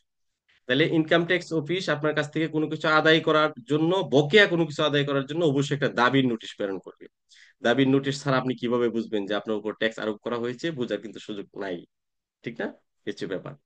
তো এই যে আপনার কাছে বকেয়া আছে, আপনি বকেয়া দিচ্ছেন না, আপনি আপিলে গেছেন, আপিল থেকেও বলে দিছে যে উপকর কমিশনার যে ট্যাক্সটা নির্ধারণ করেছে, ধরেন উপকর কমিশনার 2 লক্ষ টাকা বকেয়া আছে এই মর্মে আপনার নিকট একটা দাবির নোটিশ প্রেরণ করলো। আপনি আপিলে গেছেন, আপিল থেকেও বলে দিছে যে তোমার 2 লক্ষ টাকায় দিতে হবে, উপকর কমিশনার যে ট্যাক্সটা নির্ধারণ করেছে এটা ঠিক আছে। তাহলে আপনি আপিল থেকেও একই বিচার পেয়ে আসলেন, পেয়ে এসে আপনি ট্যাক্স দিচ্ছেন না বা দিতে পারতেছেন না। আপনি আপনার অসামর্থ্যের কারণেও দিতে পারতেছেন না, এটা হতে পারে। যদি আপনি আপনার অসামর্থ্যের জন্য না দিতে পারেন, তাহলে তো আপনি কর খেলাপি হয়ে গেলেন, আপনার কোনো কিছু নাই। কিন্তু আপনার আছে, এরপর আপনি দিতেছেন না, আপনি অ্যাভয়েড করার চেষ্টা করতেছেন। তখন ইনকাম ট্যাক্স অফিস বেশ কয়েকটা পদ্ধতি অনুসরণ করে আপনার কাছ থেকে কিন্তু ট্যাক্স নিয়ে আদায় করে নিয়ে যেতে পারে। ইনকাম ট্যাক্সের সবচেয়ে ভয়ঙ্কর ভয়ঙ্কর ব্যাপারগুলো আসলে ট্যাক্স আদায়ের ক্ষেত্রে লক্ষ্য করা যায়। এখানে কি হতে পারে আপনি খেয়াল করেন। 1 নম্বরে করদাতার ব্যাংক হিসাব হইতে সরাসরি সরকারের ব্যাংক হিসাবে ট্রান্সফারের মাধ্যমে করদাতার নিকট হইতে বকেয়া কর আদায় করা যাইবে। তাইলে বকেয়া যদি হয়ে যা কর, তাহলে ইনকাম ট্যাক্স অফিস আপনার কাছ থেকে বিভিন্ন উপায় আদায় করতে পারে। এর মধ্যে একটা উপায় আমি যদি বলি, 1 নাম্বার যেখানে বলা আছে করদাতার যে ব্যাংক অ্যাকাউন্ট আছে এখানে যদি টাকা থাকে, ধরেন করদাতার কাছে ইনকাম ট্যাক্স অফিস 2 লক্ষ টাকা পাবে, মানে ট্যাক্স বাবদ 2 লক্ষ টাকা বকেয়া হয়ে আছে, ইনকাম ট্যাক্স দিচ্ছে না করদাতা। কিন্তু করদাতার ব্যাংকে টাকা আছে, ডিপিএস থাকতে পারে, এফডিআর থাকতে পারে, কোনো সমস্যা নাই। যে কোনো মারফত যদি টাকা থাকে, হুম, ধরেন ব্যাংকে তার 5 লক্ষ টাকা আছে, তাহলে ইনকাম ট্যাক্স অফিস থেকে ব্যাংক অ্যাটাচ করা হয়। ইনকাম ট্যাক্স অফিস থেকে ব্যাংকে চিঠি দেওয়া হয় যে এই মিস্টার রহিমের কাছে 2 লক্ষ টাকা বকেয়া আছে। আইনে বলা আছে এই চিঠিটা পাওয়ার পর পর ব্যাংক ম্যানেজার এই 2 লক্ষ টাকা আগে ইনকাম ট্যাক্স পরিশোধ করার পরে ওই করদাতাকে বা ওই ব্যাংকের জন্য তো ওই ব্যক্তি তার ক্লায়েন্ট, ওই ক্লায়েন্টকে ব্যাংক জানাবে। তার মানে আগে ট্যাক্সটা দিবে, এর পরে জানাবে যে আপনার টাকা সরকার নিয়ে নিচ্ছে। যদি এর ব্যত্যয় ওই ব্যাংকের ম্যানেজার করে, তাহলে কিন্তু ওই ব্যাংক ম্যানেজার ব্যক্তিগতভাবে এই টাকাটা পরিশোধ করার জন্য দায়ী থাকবে। এটা কিন্তু আইনে স্পষ্টভাবে বলা আছে। তাহলে আপনি চিন্তা করতে পারেন ইনকাম ট্যাক্সের যে একটা, এটা যদি যথাযথভাবে অ্যাপ্লিকেশন করা হয় তাহলে কত ভয়ঙ্কর রূপ হতে পারে। মানে আপনার ব্যাংকের টাকা নিয়ে চলে যাবে, টোটাল টাকাটা আপনাকে জানানো হবে না, পরে জানানো হবে। মানে ব্যাংক ম্যানেজার বলবে না যে করিম সাহেব আপনার তো বকেয়া আছে ট্যাক্স 2 লক্ষ টাকা, ইনকাম ট্যাক্স অফিস থেকে তো চিঠি আসছে, আপনি ট্যাক্সটা পরিশোধ করেন আসেন, এরকম বলার সুযোগ সে পাবে না। যদি এরকম বলে তাহলে তো ওই করদাতা ব্যাংক থেকে সকল টাকা উইথড্র করে নিয়ে চলে যাবে, তাই না? সে হয়তো বা ট্যাক্সটা অ্যাভয়েড করার চেষ্টা করবে। এই জন্য আইনটাতে বলা আছে ট্যাক্সের টাকাটা ম্যানেজার আগে পরিশোধ করে এরপরই করদাতাকে বা তার ক্লায়েন্টকে সে জানাবে। যদি এর ব্যত্যয় ঘটায় তাহলে ম্যানেজার ব্যক্তিগতভাবে এই টাকাটার জন্য দায়ী থাকবে। আরো কিভাবে ট্যাক্সের টাকা আদায় করা হয় দেখেন, করদাতার যে কোনো স্থাবর বা অস্থাবর সম্পত্তি বাজেয়াপ্ত, মুভেবল অর ইমুভেবল প্রপার্টি, জমি হতে পারে, তাই না? এই সমস্ত, বা একটা বিল্ডিং হতে পারে, দোকান হতে পারে, যে কোনো কিছু হতে পারে, ব্যক্তির নামে যা কিছু আছে এগুলা বাজেয়াপ্ত করতে পারে, কাউন্টার ফিট যেটাকে বলা হয় সেটা করতে পারে, অবরুদ্ধ করতে পারে, বা খুব পূর্বক বিক্রয় অথবা বাজেয়াপ্ত, অবরুদ্ধ বা খুব না করিয়া বিক্রয়ের মাধ্যমে বিক্রয় করে আপনার টাকাটা নিয়ে যেতে পারে। আপনি কিছুই করতে পারবেন না, আপনার নামে সাব কাবলা দলিল, এরপরেও ইনকাম ট্যাক্স অফিস সেটা বিক্রি করে ট্যাক্সটা আসলে নিয়ে নিতে পারে। এটি কিন্তু ইনকাম ট্যাক্স অফিসের একটা পদ্ধতি, বকেয়া আদায়ের পদ্ধতি। এই প্রশ্নটা আসতে পারে যে বকেয়া আদায়ের বিভিন্ন পদ্ধতি সম্পর্কে লিখুন। এগুলো হচ্ছে এক একটা পদ্ধতি। আমি জাস্ট দুই একটা পদ্ধতি সম্পর্কে একটা ক্লিয়ার মেসেজ দিতে চেষ্টা করতেছি, তার মানে আপনি বুঝেন যে ইনকাম ট্যাক্স একটা কতটা ভয়ঙ্কর হতে পারে আপনার জন্য যদি আপনার ট্যাক্স বকেয়া থাকে। তাহলে আপনি চিন্তা করেন, আপনি আপনি একজন ট্যাক্স কনসালটেন্ট হিসেবে যখন একটা ক্লায়েন্টকে বলবেন যে ভাই দেখো তোমার 5,000 টাকা ট্যাক্স আছে, তুমি যদি ট্যাক্সটা না দেও বকেয়া থেকে যা, তোমার ব্যাংক থেকে কিন্তু টাকাটা কেটে নিয়ে চলে যাবে। ইভেন এমনও হতে পারে জরিমানা করে আরো বেশি টাকা তোমার ব্যাংক থেকে নিয়ে যাবে। তাহলে কিন্তু ক্লায়েন্ট স্বতঃস্ফূর্তভাবে একটু ভীত হয়েও এই বকেয়াটা পরিশোধ করে দেওয়ার চেষ্টা করবে। এটা কিন্তু আপনার দায়িত্ব। আপনাকে এই জন্য এটা জানতে হবে যে আসলে আপনার যদি বকেয়া জমে যায় কোনো করদাতার, তাহলে বকেয়াটা আদায়ের কি কি পদ্ধতি বা কি কি অস্ত্র, কি কি কৌশল ইনকাম ট্যাক্স অফিস নিতে পারে সেটা আপনার জানা থাকতে হবে। এই কারণে যে আপনি তো একজন ট্যাক্স কনসালটেন্ট হিসেবে নিয়োজিত হতে যাচ্ছেন, আপনি একজন ট্যাক্স অ্যাডভাইজার হিসেবে নিয়োজিত হতে যাচ্ছেন। আপনি যদি কোন একটা কোম্পানির ট্যাক্স অ্যাডভাইজার হন আর কোম্পানির যদি 1 কোটি টাকা ট্যাক্স বকেয়া থাকে, টোটাল কোম্পানিটাকে বিক্রি করে ইনকাম ট্যাক্স অফিস কিন্তু ওই 1 কোটি টাকা উদ্ধার করার প্রক্রিয়া গ্রহণ করতে পারে, তাই না? এখানে কিন্তু এটাই বলা আছে। তাহলে আপনার উচিত ওই ওই কোম্পানির এমডি কে বলা বা ওই প্রশাসনকে বলা যে ট্যাক্সটা যদি আপনি পরিশোধ না করেন এভাবে কিন্তু ট্যাক্সটা আদায় করে নিয়ে যাবে। So be careful. করদাতাকে গ্রেপ্তার, খেয়াল করতে পারেন ফৌজদারির মতো কিন্তু একটা ইফেক্ট এখানে আছে। করদাতাকে গ্রেপ্তার এবং তাহাকে কারাগারে আটক রাখিবার মাধ্যমেও ট্যাক্স আদায় করতে পারে। গ্রেপ্তার করিয়া কারাগারে পাঠায় দিছে, যতক্ষণ ট্যাক্স না দিবে ততক্ষণ কিন্তু আটক করে দিতে পারে। করদাতার স্থাবর এবং অস্থাবর সম্পত্তি ব্যবস্থাপনার জন্য রিসিভার নিয়োগের মাধ্যমে কোন প্রতিষ্ঠানকে বা কোন ব্যক্তিকে দায়িত্ব দিতে পারে যে তুমি তার সম্পত্তিটা বিক্রি করে ট্যাক্স আদায় করে দেওয়ার ব্যবস্থা করো। এটাকে বলা হয় রিসিভার। রিসিভার মানে একজন থার্ড পার্টি নিয়োগ করতে পারে ইনকাম ট্যাক্স অফিস। উপকর কমিশনার যে জেলায় তার অফিস অবস্থিত সেই জেলার কালেক্টর অথবা যে জেলায় করদাতা বসবাস করেন বা সম্পত্তির মালিক বা ব্যবসা পরিচালনা করেন সেই জেলার কালেক্টর, কালেক্টর মানে ডিসি অফিসকে বোঝানো হচ্ছে, কালেক্টর বরাবর বকেয়া পাওনা অর্থের পরিমাণ উল্লেখ করিয়া তাহার স্বাক্ষরযোগে সার্টিফিকেট প্রেরণ করিতে পারিবেন। ভাবতে পারেন। এবং কালেক্টর ইউরোপ সার্টিফিকেট প্রাপ্তির পর করদাতার নিকট হইতে উক্ত সার্টিফিকেটে উল্লিখিত বকেয়া অর্থ ভূমি রাজস্বের বকেয়া নেই বিবেচনা করো তো তাহা আদায়ের ব্যবস্থা করিবেন। তার মানে ধরেন রহিম সাহেব ঢাকায় একজন করদাতা ছিল, ঢাকায় বিশাল বিজনেস ছিল, একটা সময় বিজনেসের লস খেয়ে বাড়ি চলে গেছে। এখন ট্যাক্স অফিসে তার অনেক টাকা বকেয়া জমি রয়েছে ঢাকা ঢাকা কোনো একটা সার্কেলে ধরেন তার ট্যাক্স ফাইলটা আছে। এখন সে তো ঢাকা ছেড়ে চলে গেছে গ্রামে, সব ব্যবসা বাণিজ্য গুটায়া। তো সে যদি চিন্তা করে যে গভর্নমেন্ট তো আমাকে আর খুঁজে পাবে না, ট্যাক্স অফিস আমাকে খুঁজে পাবে না, হ্যাঁ, কার এতটা প্রয়োজন পড়ছে যে ঢাকা থেকে এসে ঢাকা থেকে এসে আমাকে, হ্যাঁ, এই আমার গ্রাম থেকে ট্যাক্স আদায় করে নিয়ে যাবে, এই সাহস কার আছে? সেটা চিন্তা করে ও গ্রামে গিয়ে বসে থাকতে পারে। এখন এখানে দেখেন যে কথাটা লেখা আছে, এটা হচ্ছে ঢাকা যে সার্কেলে তার টিমটা আছে, ফাইলটা আছে, এখানের উপকর কমিশনার ডিসি বরাবর একটা চিঠি লিখবে যে আপনার এলাকার অমুক গ্রামের অমুক নামের ব্যক্তির এত টাকা বকেয়া রয়েছে, আপনি দেখেন ওনার গ্রামের বাড়িতে কোনো সয় সম্পত্তি আছে কিনা, যদি থাকে ওইটা বিক্রি করে বা ওইটা ইয়া করে প্রয়োগ করে আপনি তার কাছ থেকে ট্যাক্স আদায় করার চেষ্টা করেন এবং ডিসি তার পক্ষে এই ট্যাক্সটা আদায় করে দিবে। এ হচ্ছে ব্যাপার। তাহলে ভাবতে পারেন আপনি কোথাও গিয়ে কিন্তু লুকিয়েও কিন্তু বাঁচবেন না। আল্লাহ না করুক, দেখা গেছে যে একজন ব্যক্তি মারা গেছে, তার ট্যাক্স যদি বকেয়া থাকে এই ট্যাক্সটাও কিন্তু আদায় করা হয়, এটা কিন্তু বকেয়া লিস্টে আমরা তুলি। বুঝতে পেরেছেন ব্যাপারটা? এটা কি দেয়, এটা তার উত্তরাধিকারী যারা, তাদেরকে এই ট্যাক্সটা পরিশোধ করতে হয়। তাহলে ট্যাক্স বকেয়া যদি থাকে এটা খুব ভয়ঙ্কর ব্যাপার, ট্যাক্স বকেয়া রাখা যাবে না। তাহলে আপনি কিন্তু খুব একটা হ্যাসেলে আছেন। আপনার যদি ট্যাক্স বকেয়া থাকে তাহলে আপনি আপনার সবচেয়ে বড় বড় 4-5টা বিপদের মধ্যে এটা একটা বিপদ, যে আপনি যে কোনো সময় ঝামেলায় পড়ে যেতে পারেন। তাহলে আপনিও সবসময় ট্যাক্স ক্লিয়ারেন্স রাখবেন। আবার আপনার যে ক্লায়েন্ট থাকবে তাকেও আপনাকে বুঝাইতে হবে যে তোমার এই সমস্যাগুলো হতে পারে, তুমি ট্যাক্স ক্লিয়ার রাখো। উপকর কমিশনার বকেয়া কর আদায়ের লক্ষ্যে করদাতার, এই যে দেখেন আরেকটা ভয়ঙ্কর রুল, এটা গত 2 বছর ধরে চালু করা হয়েছে। করদাতার গ্যাস, বিদ্যুৎ, পানি বা অন্যান্য সেবার সংযোগ বিচ্ছিন্ন বা বন্ধ করিতে পারে। 2 বছর ধরে এটা স্পষ্টভাবে বলে দিছে যে বাড়ির গ্যাস লাইন, বিদ্যুৎ লাইন, পানি বা অন্যান্য সংযোগ এগুলো বিচ্ছিন্ন করে দিবা যদি বকেয়া না দেয়। এরকম ঘটনা এই বছর এখনো ঘটেনি, তবে গত বছর নারায়ণগঞ্জে 2টা ঘটনা ঘটেছিল। তাহলে স্বাভাবিকভাবে আপনার বাসার বিদ্যুতের লাইন ট্যাক্স অফিসের লোকজন এসে বন্ধ করে দিতে পারে। ট্যাক্স অফিসের লোকজন আসবে না, ট্যাক্স অফিস থেকে শুধুমাত্র ওয়াসাতে একটা চিঠি দিবে, ডেস্কোতে একটা চিঠি দিবে যে অমুক নামের, হ্যাঁ, অমুক ঠিকানার ওনার কাছে বকেয়া রয়েছে, উনি ট্যাক্স পরিশোধ করতেছে না, ওনার বাসার বিদ্যুৎ লাইনটা বন্ধ করে দেন। তাহলে বিদ্যুৎ অফিস বাধ্য থাকবে তার বাসার বিদ্যুতের লাইন বিচ্ছিন্ন করতে। আবার যখন নতুন করে একটা চিঠি দিবি যে হ্যাঁ উনি ওনার ট্যাক্সটা দিয়েছে অথবা ট্যাক্স দেওয়ার জন্য কমিটমেন্ট করেছে, আপনি ওনার বিদ্যুৎ লাইনটা আবার সংযোগ করে দেন, তখন আবার বিদ্যুৎ অফিস সেটা সংযোগ করে দিবে। এ হচ্ছে ব্যাপার। তাহলে এটা আবার কত দিনের ভিতরে করবে? যারা এই গ্যাস, বিদ্যুৎ, পানি বা অন্যান্য সেবা সরবরাহ করে, তারা এই চিঠিটা পাওয়ার 21 দিনের ভিতরে কিন্তু গ্যাস সংযোগ বিচ্ছিন্ন করে দিবে।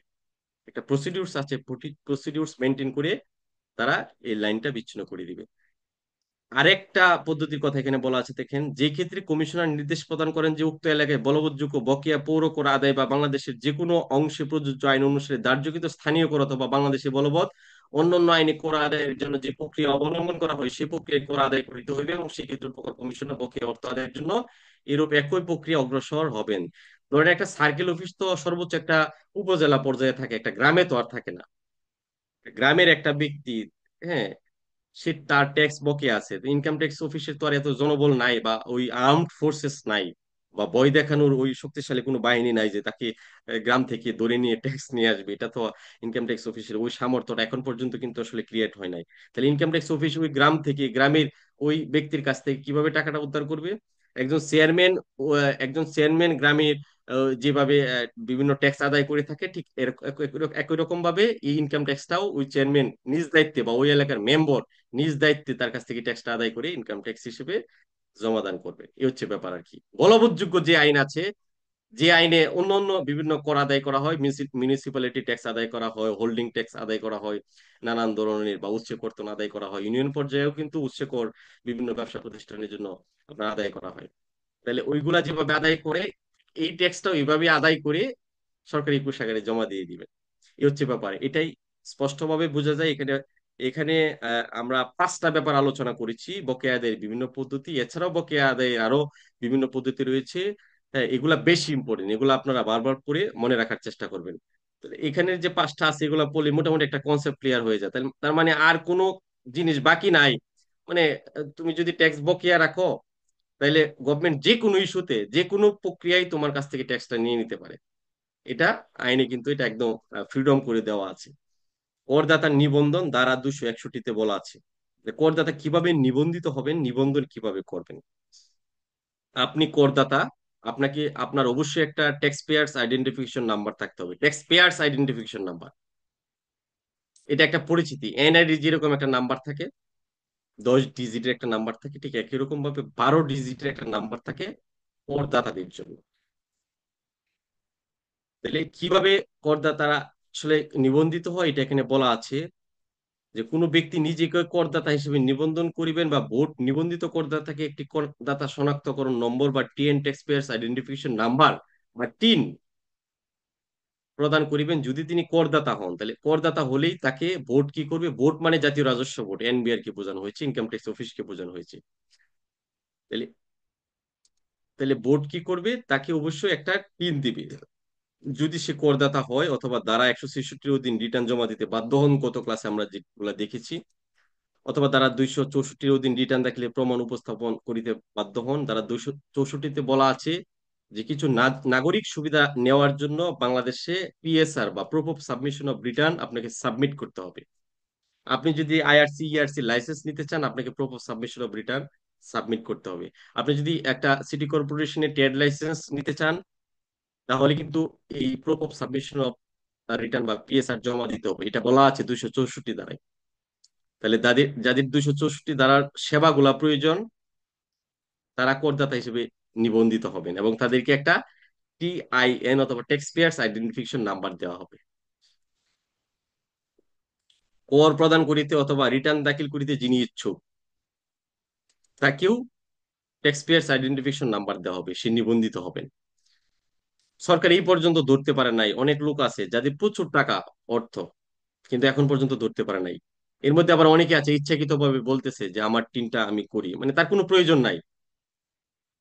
সে স্বেচ্ছায় গিয়ে একটা টিন নিচ্ছে এরপর রিটার্ন সাবমিট করতেছে, তাহলে তাকে নিবন্ধন করতে হবে। এটা এখানে বলা আছে, কর প্রদান করিতে অথবা রিটার্ন দাখিল করিতে যিনি ইচ্ছুক, অথবা কারো ধরেন ট্যাক্সেবল ইনকাম নাই, তারপরেও সে দেশের নাগরিক হিসেবে চিন্তা করতেছে যে আমার একটা ট্যাক্স ফাইল থাকা উচিত, আমার কি কি আছে, আমি কি করি, আমার ইনকাম সোর্স কি, আমি কি খরচ করি, এই ব্যাপারগুলো আমি সরকারকে জানিয়ে রাখি। এটা কিন্তু একজন নাগরিকের একটা responsibility, that is the responsibility for a good citizen. একজন নাগরিকের এটা একটা দায়িত্ব কিন্তু, তার নিজের সম্পদের হিসাব সরকারের কাছে গচ্ছিত রাখা। যে ক্ষেত্রে কোনো ব্যক্তি যিনি উপধারা 1-এর অধীন নিবন্ধিত করদাতা হইবার যোগ্য কিন্তু নিবন্ধন গ্রহণ করিয়া টিআইএন গ্রহণে ব্যর্থ হয়েছেন, সেই ক্ষেত্রে আয়কর কর্তৃপক্ষ উক্তরূপ ব্যক্তিকে নিবন্ধিত করিয়া টিআইএন প্রদান করিতে পারিবেন। মানে কারো নিবন্ধন করার প্রয়োজন কিন্তু সে নিবন্ধন করতেছে না, তাহলে ইনকাম ট্যাক্স অফিস তাকে বাধ্য করতে পারে টিআইএন করার জন্য। রিটার্ন দাখিলে প্রমাণ দাখিলের ব্যর্থতা, রিটার্ন দাখিলে প্রমাণ দাখিলের ব্যর্থতা মোস্ট ইম্পর্টেন্ট একটা ব্যাপার। এখানে কমপক্ষে 5 মার্কসের একটা কোয়েশ্চেন থাকবে এখান থেকে। বুঝতে পেরেছেন ব্যাপারটা? ধরেন এখানে থাকতে পারে, এটা একটা ইম্পর্টেন্ট কোয়েশ্চেন, এই আইনে যাহা কিছু থাকুক না কেন উপধারা 3-এ উল্লিখিত ক্ষেত্র সমূহে একজন ব্যক্তিকে রিটার্ন দাখিলে প্রমাণ দাখিল করিতে হবে। মানে উল্লিখিত, উপধারা 3-এ উল্লিখিত ক্ষেত্র সমূহে, মানে এখানে কিছু সেবার কথা বলা আছে, দেখেন উপধারা 3-এ, এই যে 3-এ বলা আছে, এই যে 3-এ বলা আছে রিটার্ন দাখিলের প্রমাণ কোথায় দাখিল করিতে হইবে। করারোপযোগ্য আয় না থাকা সাপেক্ষে 20 লক্ষাধিক টাকা ঋণ গ্রহণে, আপনি যদি ব্যাংক থেকে 20 লক্ষ টাকা ঋণ পেতে চান, ব্যাংক কিন্তু আপনাকে বলবে যে আপনি টিআইএন, আপনার টিআইএন দেন এবং আপনি যে রিটার্ন সাবমিট করেছেন এটার প্রমাণ দেন। বুঝতে পেরেছেন ব্যাপারটা? তাহলে এরকম আসতে পারে যে রিটার্ন দাখিলে প্রমাণ দাখিল করিতে হবে, এরকম 5টি সেবা উল্লেখ করুন। আপনি যদি সিটি কর্পোরেশন বা পৌরসভা এলাকায় ট্রেড লাইসেন্স পেতে চান, আপনাকে আপনার টিআইএন থাকতে হবে। ঠিক আছে, দেখছেন এই কাজগুলা। ক্রেডিট কার্ড যদি আপনি পাইতে চান, আপনার কিন্তু টিআইএন থাকতে হবে। অনেকেই শুধু ক্রেডিট কার্ডের জন্য কিন্তু টিআইএন নিচ্ছে, হ্যাঁ তাই না? তাহলে টিআইএন নিয়ে কিন্তু আগে শুধু টিআইএন নাম্বারটা হলে ক্রেডিট কার্ড দিয়ে দিত, এখন কিন্তু proof of submission of return চাচ্ছে, মানে আপনি টিআইএন এর এগেইনস্টে রিটার্ন সাবমিট করেছেন কিনা এটাও কিন্তু ব্যাংক জানতে চাই। ঠিক আছে, তাহলে দেখেন এখানে কতগুলো সেবার কথা বলা আছে, দেখছেন?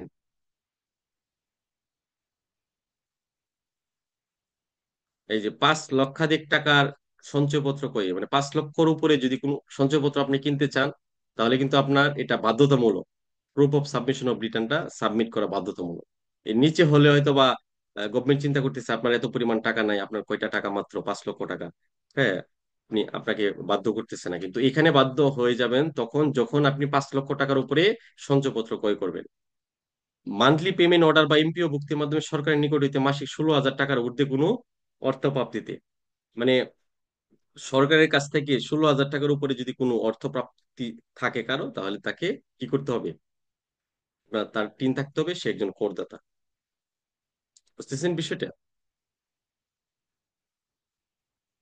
এই যে দেখেন কতগুলা সেবার কথা এখানে বলা আছে, এগুলা কিন্তু আপনারা পড়বেন।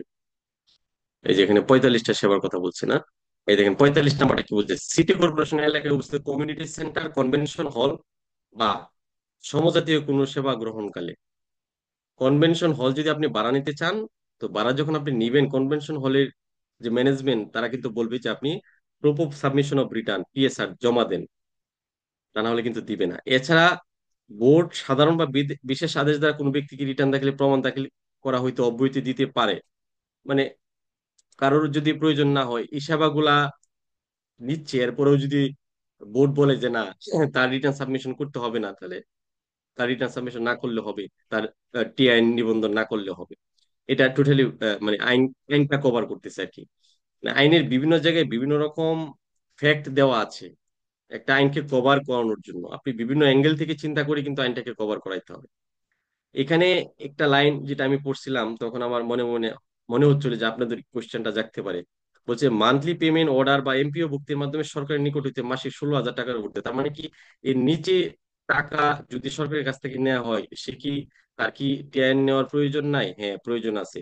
অন্য একটা জায়গায় গিয়ে আপনি পাবেন যে যারা গণকর্মচারী তাদের কি রিটার্ন সাবমিট করতে হবে, তাহলে রিটার্ন সাবমিট করার জন্য তো আগে টিন খুলতে হবে, তাই না? তাহলে বিভিন্ন ইস্যুতে আসলে ট্যাক্স নেটটা বাড়ানোর চেষ্টা করতেছে সরকার এবং আইনে, যেখানে যে উৎস দিয়ে কভার হয় ওই উৎস দিয়ে অ্যাপ্লিকেশন করতে হবে। আপনি বলতে পারেন যে এখানে যে 45টা সেবা আছে, এই 45টা সেবা কোনো সেবাই আমি নিব না, তারপরেও কি আমাকে টিন নিতে হবে? আপনি এমন একটা উৎসে দাঁড়ায় পড়ে যাবেন যে দেখা যাচ্ছে আপনি টিন নিতে হচ্ছে, আপনাকে আপনার রিটার্ন সাবমিট করার প্রয়োজন হচ্ছে, তাই না? এই হচ্ছে ব্যাপার। 5 নম্বরে বলা আছে যে সকল ক্ষেত্রে রিটার্ন দাখিলে প্রমাণ দাখিল বাধ্যতামূলক, সেই সকল ক্ষেত্রে কোনো নমিনেশন, মনোনয়ন বা আবেদন, যাচাই বাছাই, কোনো লাইসেন্স প্রদান, সার্টিফিকেট, সদস্যপদ, অনুমতি, ভর্তি এজেন্সি বা ডিস্ট্রিবিউটরশিপের অনুমোদন, ঋণ অনুমোদন, ক্রেডিট কার্ড ইস্যু সংযোগ, অপারেশন অনুমোদন, নিবন্ধন সম্পাদন বা পেমেন্টের জন্য দায়িত্বপ্রাপ্ত ব্যক্তি রিটার্ন দাখিলের প্রমাণ দাখিল ব্যতীত কোনো প্রকার যাচাই বাছাই, অনুমোদন, অনুমতি, মঞ্জুরি, ইস্যু, ছাড় সম্পাদন বা পেমেন্ট প্রদান হইতে বিরত থাকিবেন। তাহলে এখানে কিছু ব্যাপার দেওয়া আছে, ব্যাপারগুলো কিন্তু আপনারা পড়বেন। ঠিক আছে?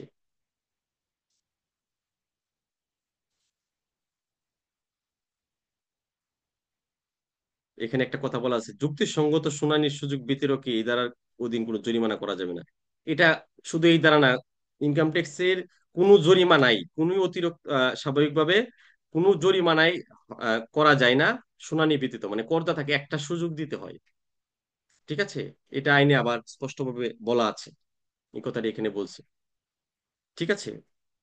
এই ব্যাপারগুলো আপনারা পড়বেন। রিটার্ন দাখিলের প্রমাণ প্রদর্শন, রিটার্ন দাখিলের প্রমাণ প্রদর্শন এটা বিশেষ করে যাদের ব্যবসা হতে আয় আছে তাদের জন্য এটা বলা আছে 265 দ্বারাই। এখানে বলা আছে রিটার্ন দাখিলের প্রমাণ প্রদর্শন, প্রদর্শন প্রদর্শন মানে কি, ডিসক্লোজ, টানায় রাখা। বুঝতেছেন বিষয়টা? আর এখানে কিন্তু টানায় রাখা না, এখানে বলছে এই সেবাগুলো নেওয়ার জন্য আপনাকে proof of submission of return, আপনি যে রিটার্ন সাবমিট করেছেন এটার প্রমাণ আপনার দেখাইতে হবে, দাখিল করতে হবে, মানে কোনো অফিসে জমা দিতে হয়, তাই না, এই সেবাগুলোর জন্য। কিন্তু এখন আমরা যেটা পড়তেছি 265 দ্বারাই, এটা বলা আছে যে রিটার্ন দাখিলের প্রমাণ প্রদর্শন, প্রদর্শন মানে কি, এক্সিবিশন করা, মানে টানায় রাখা, আপনি টানায় রাখছেন এটা সবাই দেখতেছে, এটাকে প্রদর্শন বলে, তাই না? হ্যাঁ, চিত্রকলা প্রদর্শন, প্রদর্শন মানে আপনি গিয়ে দেখে আসতেছেন, মানে ওখানে টানায় রাখছেন। তো প্রদর্শন দ্বারা কি বোঝানো হচ্ছে, যে যদি কারো ব্যবসায় থাকে তাহলে সে যে রিটার্ন সাবমিট করেছে তার এই proof of submission of return পিএসআরটা টানায় রাখতে হবে দোকানের সামনে। এটাকে বলা হচ্ছে রিটার্ন দাখিলের প্রমাণ প্রদর্শন। এটা শুধু ব্যবসা হইতে আয় যাদের রয়েছে তাদের জন্য প্রযোজ্য। এখন প্রশ্ন হচ্ছে সে যদি টানায় না রাখে তাহলে কি হতে পারে? কমপক্ষে 20,000 টাকা, সর্বোচ্চ 50,000 টাকা তার অর্থদণ্ড হতে পারে। বুঝতে পেরেছেন ব্যাপারটা? তাহলে কোনো ব্যবসায়ী যদি এই proof of submission of return টানায় না রাখে, তাহলে কিন্তু তার এই জরিমানাটা হতে পারে। যদিও বেশিরভাগ ক্ষেত্রে আপনি দেখবেন টানানো নাই, তাই না? আবার কিছু কিছু প্রতিষ্ঠান আছে যারা স্বনামধন্য প্রতিষ্ঠান, সারা দেশ ব্যাপী যাদের শোরুম আছে, তারা কিন্তু এগুলো টানায় রাখে, তাই না? ভয় পা, কারণ আসলে তো 50,000 টাকা জরিমানা দিতে হবে। আর স্বাভাবিক মুদির দোকানদারে তো মুদির দোকানদার যিনি, যার এই রিটার্ন সাবমিট করার বাধ্যবাধকতা রয়েছে, যেহেতু সে ট্রেড লাইসেন্স নিচ্ছে, তারও কিন্তু রিটার্ন সাবমিট করতে হয়। তারও উচিত কিন্তু এটা টানায় রাখা, প্রদর্শন করে রাখা, ডিসপ্লে করে রাখা, তাই না? তাহলে তারা হয়তো বা এই আইনটা জানে না। আপনি লয়ার হতে যাচ্ছেন, গভর্নমেন্ট কিন্তু এই জন্যই এই বছর অনেক বেশি পরিমাণে আইটিবি বা ট্যাক্স লয়ার নিবেন, কারণ আমাদের লয়ার ক্রাইসিস রয়েছে। এই ব্যাপারগুলা তো আপনারাই জানাবেন করদাতাদেরকে, বা আমরা, হ্যাঁ আমরা তো বিভিন্ন সময় প্রচার করে থাকি, বা ইনকাম ট্যাক্স অফিস বিভিন্ন সময় প্রচার করে থাকি। আর লয়ার হিসেবে তো আপনার এগুলা জানতে হবে, এগুলা আপনি জানেন কিনা এই বিষয়ে কিন্তু এনবিআর কনসার্ন, যে কারণে প্রশ্ন করতে পারে এই বিষয়ের উপরে, যে আপনি এই ব্যাপারগুলো আসলে জানেন কিনা, তাই না? এই বিষয়গুলো ইম্পর্টেন্ট, মোস্ট ইম্পর্টেন্ট একটা ব্যাপার 6 নম্বরে আলোচনা করা আছে, সেটা হচ্ছে দ্বারা 2-69 নম্বর উপদফায় বলা আছে ব্যক্তি। ব্যক্তি জিনিসটা কি? ব্যক্তি মানে কি রহিম করিম? ইনকাম ট্যাক্স আমরা জানি ব্যক্তি মানে সোশিয়ালি যেটা আমরা ছোট কাল থেকে দেখে আসছি, ব্যক্তি মানে হচ্ছে রহিম করিম বা আমি, আমরা, আপনি, আপনারা যারা আছেন সবাই ব্যক্তি। মানে ইনকাম ট্যাক্স সেই ব্যক্তি শব্দটা দ্বারা কি কভার করা হয় এটা বলা আছে। ব্যক্তি মানে হচ্ছে কোনো স্বাভাবিক ব্যক্তি। ইনকাম ট্যাক্সে স্বাভাবিক ব্যক্তি বলতে রহিম করিমকে বোঝানো হয়। আবার ইনকাম ট্যাক্সে ফার্ম বলতেও ব্যক্তিকে বোঝানো হয়। ঠিক আছে, এই কনসেপ্টটা কিন্তু আপনার ক্লিয়ার রাখতে হবে। ব্যক্তির সঙ্গকেও একটা ব্যক্তি বলা হয় ইনকাম ট্যাক্সের ভাষায়। হিন্দু অবিভক্ত পরিবার এটাকেও ব্যক্তি বলা হয়। ট্রাস্ট, ট্রাস্ট হতে পারে কোনো ট্রাস্ট, হ্যাঁ বিভিন্ন রকম অরফানেজ ট্রাস্ট হয়, ট্রাস্টও একটা ব্যক্তি, তাদেরকেও তো রিটার্ন সাবমিট করতে হয়। তহবিল এটাও একটা ব্যক্তি, কোম্পানি এটাও একটা ব্যক্তি, তাই না? তাহলে এখানে 7 ধরনের ব্যক্তি আছে, 7 ধরনের রিটার্ন সাবমিট করার জন্য কিন্তু আপনাকে এই আইনটা কভার করাইতে হবে, আয়কর আইন 2023টা, আর কোনো আলাদা আইন নাই। এখন বলতে পারেন যে আপনি কি এই আইন শেষ করে কোম্পানি রিটার্ন করতে পারবেন? হ্যাঁ অবশ্যই, কোম্পানি রিটার্নও তো আপনি এই আইনের মাধ্যমেই করবেন। আপনি কি অবিভক্ত হিন্দু পরিবার যেটা, সে অবিভক্ত হিন্দু পরিবারের ফাইলও করতে পারবেন, এই আইনের মাধ্যমে কভার হবে টোটাল বিষয়টা? হ্যাঁ কভার হবে, কারণ আইন তো একটা, এটাই মেনশন করা আছে এখানে। কোম্পানির ক্ষেত্রে যে ব্যাপারটা, কোম্পানির ক্ষেত্রে একটা কথা বলা আছে যে নিরীক্ষিত আর্থিক প্রতিবেদন দাখিল করতে হবে রিটার্নের সাথে। তাহলে আইনে এই শব্দটা দ্বারাই দেখা গেছে যে কমার্স বা আপনার অ্যাকাউন্টিং জগতের সকল বিষয় সম্পৃক্ত করে দিছে, শুধুমাত্র একটা কথা দ্বারা, যে নিরীক্ষিত আর্থিক প্রতিবেদন জমা দিতে হবে। আর নিরীক্ষিত আর্থিক প্রতিবেদন তো বিশাল বিষয়, তাই না? লাইনটাতে বলা আছে যে আপনাকে কোম্পানির রিটার্নের সাথে নিরীক্ষিত আর্থিক প্রতিবেদন দিতে হবে। তাহলে নিরীক্ষিত আর্থিক প্রতিবেদন মানে কি? নিরীক্ষিত আর্থিক প্রতিবেদন মানে হচ্ছে চূড়ান্ত হিসাব। আর চূড়ান্ত হিসাব মানে কি? চূড়ান্ত হিসাব মানে হচ্ছে একটা ব্যবসা প্রতিষ্ঠানের যে লেনদেন হয়, লেনদেন একদম শুরু থেকে প্রথমে রেকর্ডিং হয়, এরপরে জার্নালাইজিং হয়, এরপরে লেজার সেটা তোলা হয়, এরপর এটাকে বিভিন্নভাবে টেস্ট করা হয় ট্রায়াল ব্যালেন্সের মাধ্যমে, এরপরে ফাইন্যান্সিয়াল স্টেটমেন্টস তৈরি করা হয়, যে ফাইন্যান্সিয়াল স্টেটমেন্টকেই বলা হয় নিরীক্ষিত আর্থিক প্রতিবেদন। মানে আর্থিক প্রতিবেদন বলা হয় সেটা যখন একটা এক্সপার্ট দ্বারা তৈরি করা হয়, তখন সেটাকে বলা হয় নিরীক্ষিত আর্থিক প্রতিবেদন। তাহলে আয়কর আইন অনুযায়ী 7 ধরনের ব্যক্তি রয়েছে। এক নম্বর হচ্ছে স্বাভাবিক ব্যক্তি, যেমন রহিম করিম, আমি এখানে উদাহরণ সহ বুঝিয়ে দেওয়ার চেষ্টা করেছি। ফার্ম মানে হচ্ছে পার্টনারশিপ অ্যাক্ট 1932 অনুযায়ী গঠিত কোনো ব্যবসা প্রতিষ্ঠান। হিন্দু অবিভক্ত পরিবার, এটা ধরেন রবীন্দ্রনাথ মন্ডল হিন্দু যৌথ পরিবারের প্রধান, তার পরিবারে 30 জন সদস্য রয়েছে, যার মধ্যে 5 জন সদস্যের বিভিন্ন আয় রয়েছে। এক্ষেত্রে শুধুমাত্র রবীন্দ্রনাথ মন্ডল করদাতা হিসেবে নিবন্ধিত হয়ে পরিবারের অন্যান্য সদস্যদের টোটাল আয়টা তার ফাইলটাতে দেখাইতে পারে। ট্রাস্ট বলতে ট্রাস্ট অ্যাক্ট 1882 অনুযায়ী যে সমস্ত প্রতিষ্ঠান প্রতিষ্ঠিত গঠিত তাদেরকে ট্রাস্ট বলা হয়। এটা শুধুমাত্র ট্রাস্ট অ্যাক্ট 1882 না, স্পেসিফিক রিলিফ অ্যাক্ট 1877 যে আইনটা আছে, ওই আইনের অধীনে যে প্রতিষ্ঠান ওগুলাকেও ট্রাস্ট বলা হয়। তাহলে দুইটা আইন কভার করে ট্রাস্ট প্রতিষ্ঠান করার জন্য, একটা হচ্ছে ট্রাস্ট অ্যাক্ট 1882, একটা হচ্ছে স্পেসিফিক রিলিফ অ্যাক্ট 1877। আর তহবিল ফান্ড জিনিসটা কি, যেমন প্রভিডেন্ট ফান্ড, শ্রমিক কল্যাণ ফান্ড ইত্যাদি নাম শুনে থাকবেন, বিভিন্ন সময় কল্যাণের জন্য এগুলো করা হয়। আর ব্যক্তি সংঘ বা অ্যাসোসিয়েশন অফ পাওয়ার্স কথাটা খুব গুরুত্বপূর্ণ। এওপি, এওপির পূর্ণরূপ আসতে পারে পরীক্ষায়। অ্যাসোসিয়েশন অফ পাওয়ার্স যেমন বিভিন্ন সমবায় সমিতি, ক্লাব, ঢাকা কমার্স ক্লাব, এটা একটা ব্যক্তির সংঘ। তাহলে ঢাকা কমার্স ক্লাবের কিন্তু একটা আপনার টিন রয়েছে এবং প্রতি বছর তাদেরকে রিটার্ন সাবমিশন করতে হয়। কোম্পানি কোম্পানি মানে হচ্ছে কোম্পানি আইন 1994 অনুযায়ী গঠিত এবং পরিচালিত প্রতিষ্ঠানকে, সব প্রতিষ্ঠানকে কোম্পানি বলা হয়। তাহলে কোম্পানিও কিন্তু একটা ব্যক্তি। অংশ 19-এ বলা আছে জরিমানা। তো জরিমানা বিভিন্ন কারণে হতে পারে। আপনার ব্যর্থতার জন্য ইনকাম ট্যাক্স অফিস জরিমানা করে। খুব সহজভাবে বুঝে নেন, 266 দ্বারা জরিমানাটা কখন করা হয়, এটা একটা ইম্পর্টেন্ট ব্যাপার। পরীক্ষাতে আসতে পারে রিটার্ন দাখিলে ব্যর্থতার জন্য জরিমানার বিধান কি। তো কেউ যদি রিটার্ন দাখিল করতে ব্যর্থ হয়, এটা কিভাবে বুঝবেন সে যে ব্যর্থ হয়েছে? 30 নভেম্বরের ভিতরে সে রিটার্ন সাবমিট করে নাই। তার উচিত ছিল 1 জুলাই 2024 থেকে 30 নভেম্বর 2024-এর ভিতরে তার রিটার্নটা সাবমিশন করা।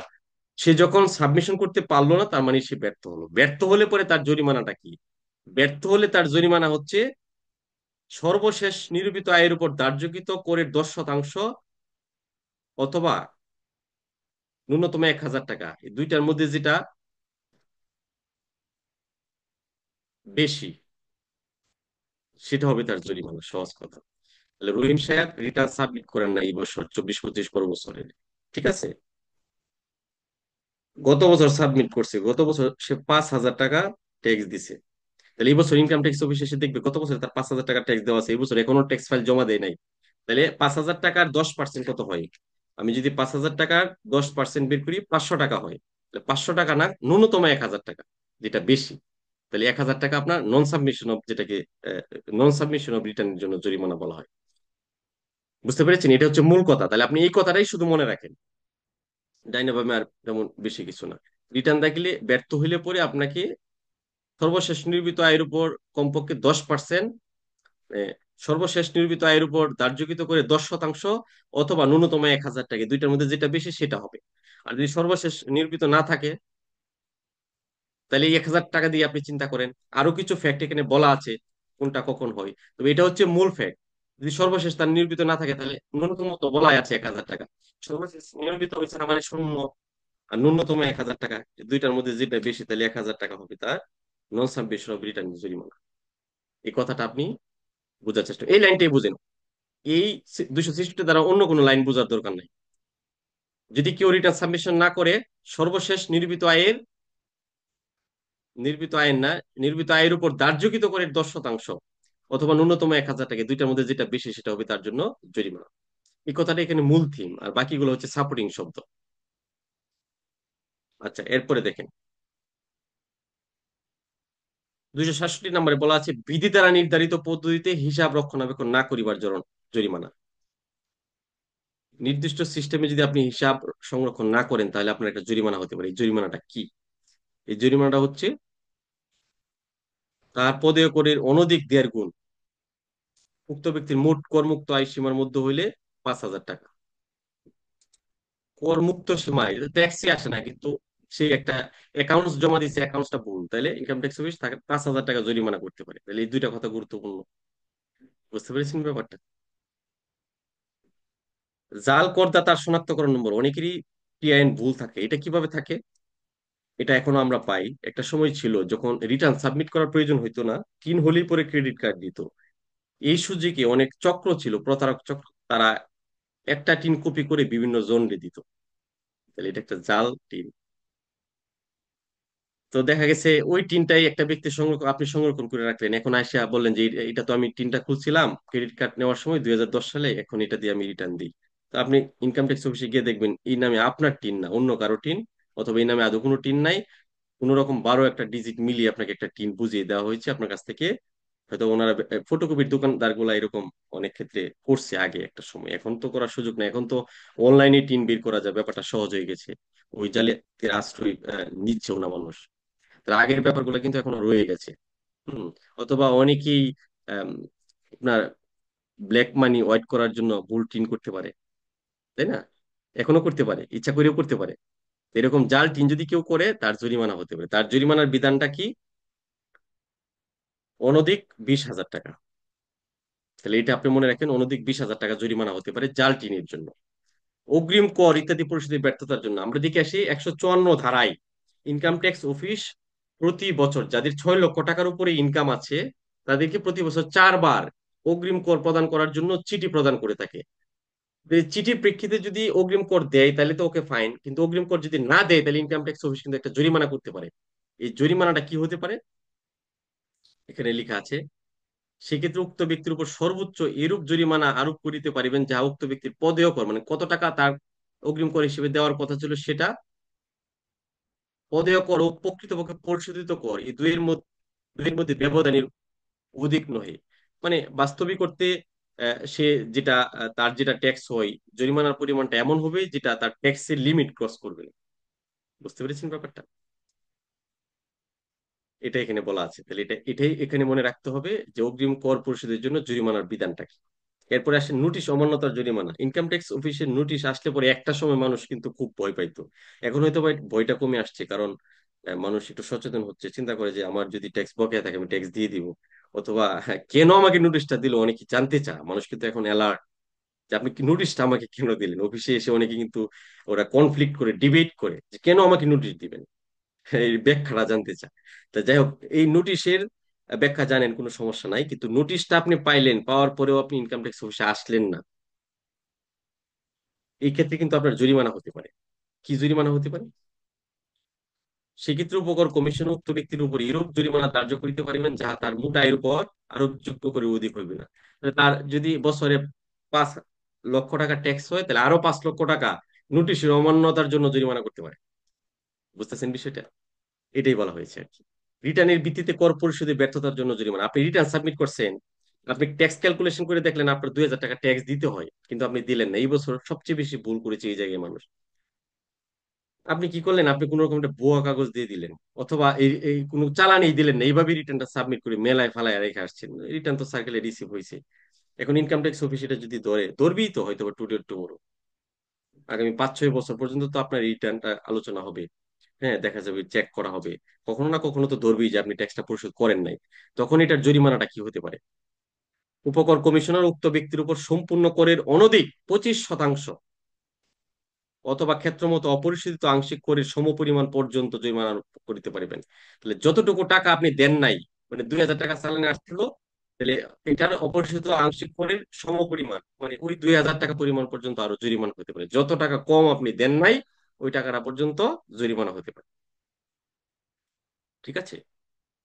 আরেকটা ইম্পর্টেন্ট জরিমানা হচ্ছে 272 ধারা জরিমানা। আমরা দেখে আসছি 212 ধারায় কর ও অন্যান্য অঙ্ক পরিশোধ এড়িয়ে যাওয়া। কর ও অন্যান্য অঙ্ক পরিশোধ এড়িয়ে যাওয়া 212 ধারার মাধ্যমে একজন করদাতার বড় ধরনের কর ফাঁকি উদ্ঘাটিত করা হয়। যদি কোনো ব্যক্তি ধরেন 2020-21 কর বছরে সে একটা বাড়ি প্রদর্শন করেনি, এটা উদ্ঘাটন করা হয়েছে, ইনকাম ট্যাক্স অফিস এটা ফাইন্ড আউট করেছে।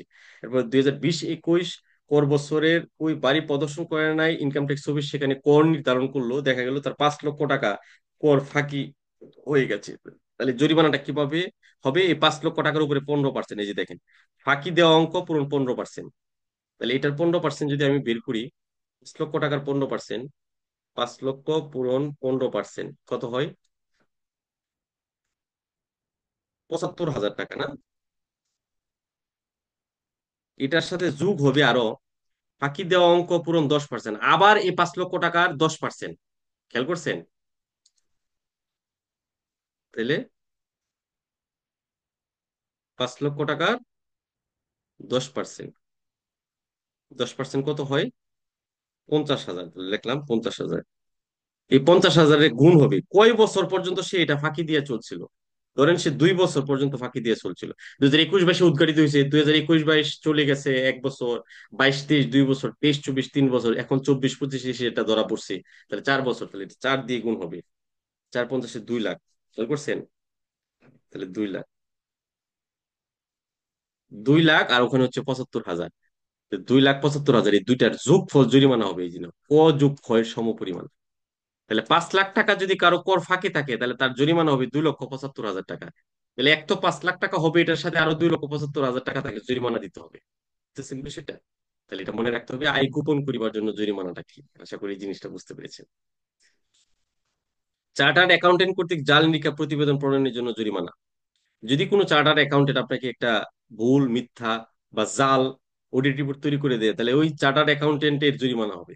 করদাতা করদাতা এখানে হবে না। আপনি তো বেঁচে গেলেন, আপনি বললেন যে আমি তো এই যে আমাকে ডিবিসি নাম্বার দিছে, আমি এটা অডিট করে নিয়ে আসছি, তখন ইনকাম ট্যাক্স অফিস ওই অডিট ফার্মকে ধরবে। অডিট ফার্মকে কি করবে, সর্বনিম্ন 50,000 টাকা আর সর্বোচ্চ 2 লক্ষ টাকা জরিমানা আরোপ করে দিবে। বুঝতেছেন বিষয়টা? এটা আপনার মনে রাখতে হবে। জাল নিরীক্ষা প্রতিবেদন দাখিলের একটা জরিমানা আছে, সেক্ষেত্রে আপনার 1 লক্ষ টাকা জরিমানা আরোপ হতে পারে জাল নিরীক্ষা প্রতিবেদনের জন্য। তাহলে এটা আপনি হেডটা মনে রাখবেন, জাল নিরীক্ষা প্রতিবেদন দাখিলের জন্য জরিমানা, আর জরিমানা হতে পারে 1 লক্ষ টাকা পর্যন্ত। প্রত্যেকটার এরকম হেড মনে রাখবেন, আপনি মনে রাখবেন। এটা আপনার গুরুত্বপূর্ণ, ডিটেলস এখানে মনে রাখার কোনো দরকার নেই। আয় কুপন করিবার জরিমানা কি? আয় কুপন করিবার জরিমানা সূত্রটি নিম্নরূপ, এই যে সূত্রটি লিখে দিলেন। বুঝতেছেন না বিষয়টা? এই যে, ফাঁকি দেওয়া অঙ্ক পূরণ 15%, পরে একটা উদাহরণ দিয়ে বুঝিয়ে দিলেন। এই প্রশ্নটা যদি আসে তাহলে এটা আপনাকে মনে রাখতে হবে। রিটার্নের ভিত্তিতে কর পরিশোধের জন্য জরিমানা কি? অনধিক 25% ক্ষেত্রমত সমপরিমাণ। নোটিশ অমান্যতার জন্য জরিমানা কি? মোটা এর সমপরিমাণ হবে। অগ্রিম কর পরিশোধের জরিমানা পদেয় কর ও প্রকৃতপক্ষে পরিশোধিত কর দুইয়ের মধ্যে ব্যবধানের অধিক হবে না। জাল করদাতা শনাক্তকরণ নম্বর অনধিক 20,000 টাকা জরিমানা হবে। বিধি দ্বারা নির্ধারিত পদ্ধতি হিসাব রক্ষণ না করিবার জরিমানা পদেয় করের অনধিক 1.5 গুণ অথবা করমুক্ত সীমার মধ্যে হলে 5,000 টাকা। রিটার্ন দাখিলের জরিমানাটা কি? সর্বশেষ নির্মিত করের 10% অথবা ন্যূনতম 1,000 টাকা, দুইটার মধ্যে যেটা বেশি।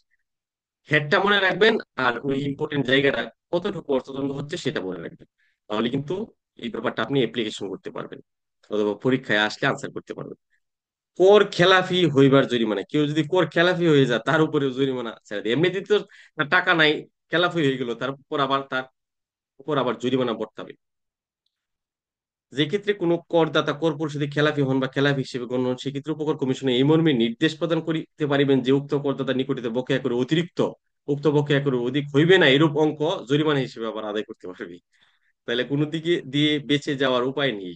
আপনি যদি কোর্ট থেকে দেউলিয়া ঘোষণা নিয়ে আসেন, তারপরেও ইনকাম ট্যাক্স অফিস আরো ট্যাক্স বসাই দিবে। ঠিক আছে? তাহলে এই জরিমানাগুলো আপনার মনে রাখতে হবে। 280 দ্বারা মোস্ট ইম্পর্টেন্ট একটা ব্যাপার, 1 অথবা 2 নম্বরের জন্য আসতে পারে। শুনানি ব্যতীত জরিমানা আরোপ করা যাবে না, কোন ধারায় বলা আছে? 280 ধারায়। অথবা 280 ধারায় কি বলা আছে? শুনানি ব্যতীত জরিমানা আরোপ করা যাবে না, বা জরিমানা আরোপে নিষেধাজ্ঞা। কোনো ব্যক্তির শুনানি গ্রহণ বা তাকে শুনানির যুক্তিসঙ্গত সুযোগ প্রদান না করিয়া এই অংশের অধীন তার উপর জরিমানা আরোপের কোনো আদেশ প্রদান করা যাইবে না। এখন প্রশ্ন হচ্ছে, ইনকাম ট্যাক্স অফিস 280 ধারা নোটিশ প্রদান করে শুনানি দেওয়ার জন্য, অনেক সময় করদাতা এটা পায় না। না পাওয়াটা বিভিন্ন কারণ হতে পারে, হয়তোবা পিয়ন গিয়ে ওখানে ওনাকে পাচ্ছে না, এই জন্য সে পায় না। অথবা অনেক সময় পায়াও পরে শুনানিতে আসে না। কিন্তু ইনকাম ট্যাক্স অফিস একটা প্রুফ কিন্তু সংরক্ষণ করে রাখে যে আমি যে নোটিশটা দিয়েছি, নোটিশটা যে দিছি, এটা কিন্তু আপনার পোস্ট অফিসের অ্যাকনোলেজমেন্ট স্লিপটাও সংরক্ষণ করে রাখে। এই হচ্ছে ব্যাপার। এই ছিল মানে জরিমানার বিভিন্ন ব্যাপার, অথবা বকেয়া আদায়ের বিভিন্ন উপায় এবং দাবির নোটিশ সম্পর্কিত আলোচনা। আমরা দেখতে দেখতে কিন্তু ইনকাম ট্যাক্সের অনেকগুলা ল শেষ করে ফেলছি, প্রায় 345টা যে ল আছে, আমরা ইম্পর্টেন্ট সব কয়টা ল প্রায় শেষ করে ফেলছি। আর দুই একটা ল আমরা আগামী ক্লাসে আলোচনা করব। তাহলে খেয়াল করছেন, আমরা প্রথম থেকে শুরু করে সিকুয়েন্সিয়ালি যে ইম্পর্টেন্ট ল এগুলাই কিন্তু আমরা পড়ছি। এখন আর একটা বিষয় আলোচনা করবো সিলেবাসে, সেটা হচ্ছে দানকোর আইন। দানকোর আইনটা হচ্ছে 1990 সালে, 1990 সালের 44 নং আইন। এখানে কিছু বিষয় বলা আছে, প্রত্যেক আইনে বলা থাকে। এই যে ধারা 2-এ কিন্তু সংজ্ঞা বলা থাকে। আমরা কিন্তু ইনকাম ট্যাক্স এক যেটা আয়কর আইনে, ওখানেও ধারা 2-এর সংজ্ঞা পড়ে আসছি। তাহলে এই সংজ্ঞাগুলা কি? করদাতা বলিতে কাকে বোঝাবেন? এখানে দান করদাতা, বুঝতেছেন না? ওই করদাতা না, দান করদাতা। দান বলিতে কি, এটা এখানে বলা আছে। দান বলতে আপনি কি বুঝেন? দেখেন, এইটা দেখেন। দান বলিতে এক ব্যক্তি কর্তৃক অন্য কোনো ব্যক্তিকে স্বেচ্ছায় অর্থ বা অর্থমূল্যের প্রতি লাভ ছাড়া কোনো স্থাবর বা অস্থাবর সম্পত্তি হস্তান্তর বোঝাবে। লাভ ছাড়া, কোনো স্বার্থের বিনিময়ে নয়। বুঝতেছেন বিষয়টা? এটা কিন্তু একটা ইম্পর্টেন্ট ব্যাপার, তা না হলে কিন্তু দান কর হবে না। ঠিক আছে? দান করটা সম্পৃক্ত আয়কর আইনের সাথে। এখানে কিন্তু এই জন্য বলা আছে আয়কর আইন, অর্থ আয়কর আইন 2023 সনে 12 নং আইনটাকে বোঝানো হয়।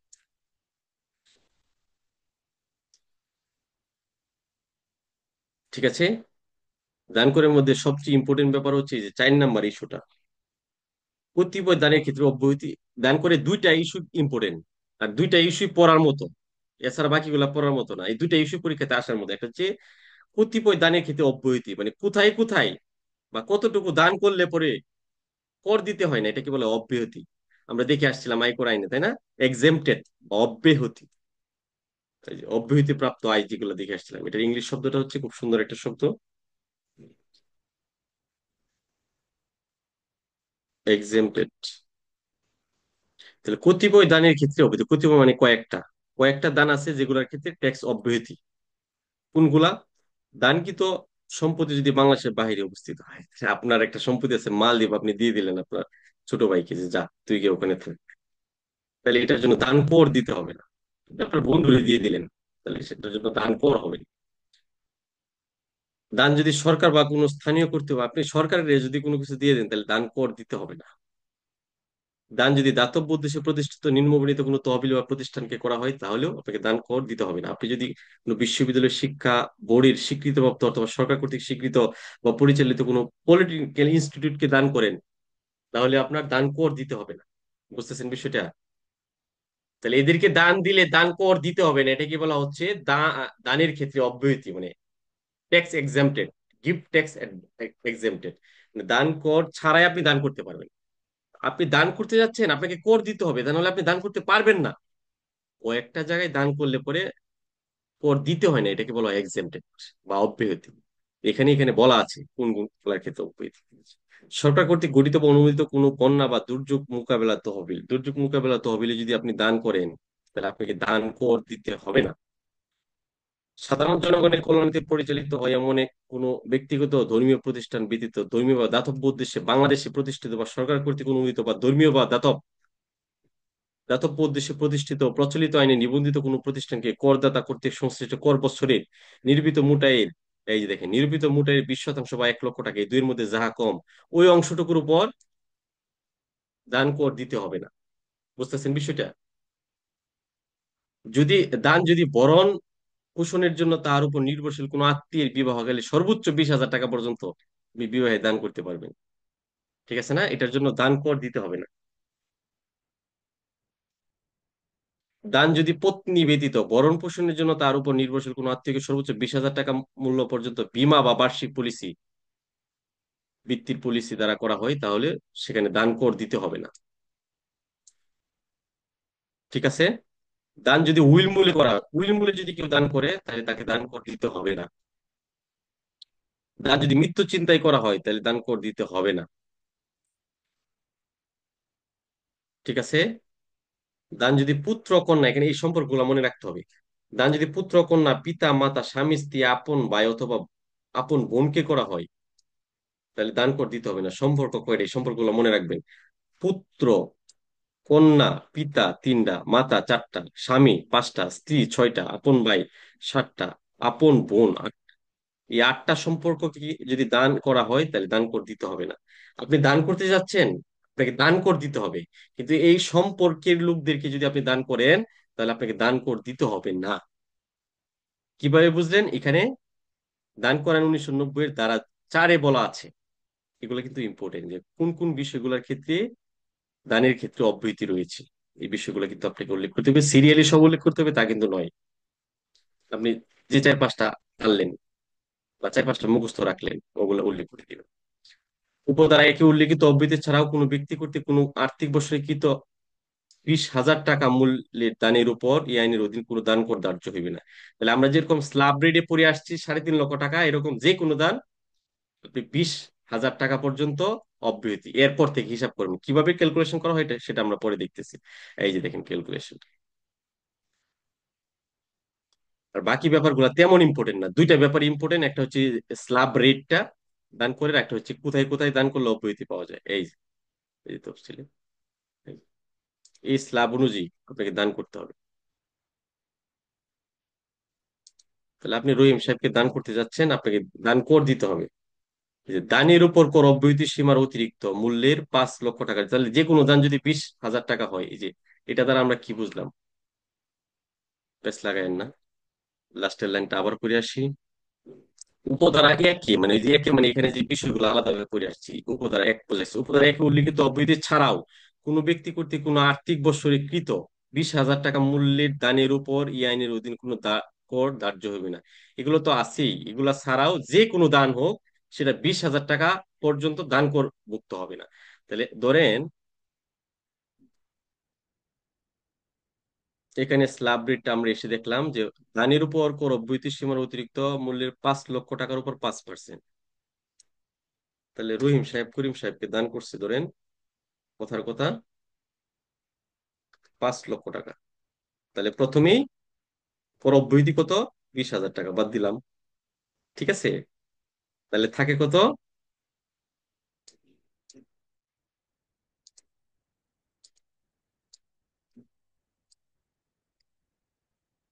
থাকে হলো 4,80,000, তাই না? আচ্ছা, ক্লাসটা কিন্তু খুব সহজ, একটু মনোযোগ দিয়ে বোঝার চেষ্টা করেন, এবং খুব ইম্পর্টেন্ট, এখান থেকে কিন্তু পরীক্ষায় প্রশ্ন প্রশ্ন আসবে, রিটেন প্রশ্ন আসবে। তো 4,80,000 টাকার উপর 5% কত হয়? 24,000 টাকা সম্ভবত, না? 4,80,000 পূরণ 5%, হ্যাঁ, 24,000 টাকা। তাহলে এই 24,000 টাকা হচ্ছে তার ট্যাক্স দিতে হবে। সে যদি এটা না দেয় তাহলে কিন্তু তার দানটা যথাযথভাবে হয়নি, তাই না? এই যে দান করে রিটার্ন 1990 সালে হয়েছিল তো। এই যে আরেকটা পার্ট আছে, এটা নিচে চলে গেছে। এই যে এখান থেকে শুরু হয়েছে দান করার 1990 সাত দ্বারা অধীন দান। জাস্ট রিটার্নটা দেখে রাখেন, রিটার্নটা খুব গুরুত্বপূর্ণ না। হ্যাঁ, এই রিটার্নটা আছে, এটা দান করে রিটার্ন। এখানে গুরুত্বপূর্ণ হয়েছে এই দুইটা বিষয়, একটা হচ্ছে স্ল্যাব রেটটা, দান করে হারটা, আর একটা হচ্ছে এই অব্যাহতিটা। ঠিক আছে,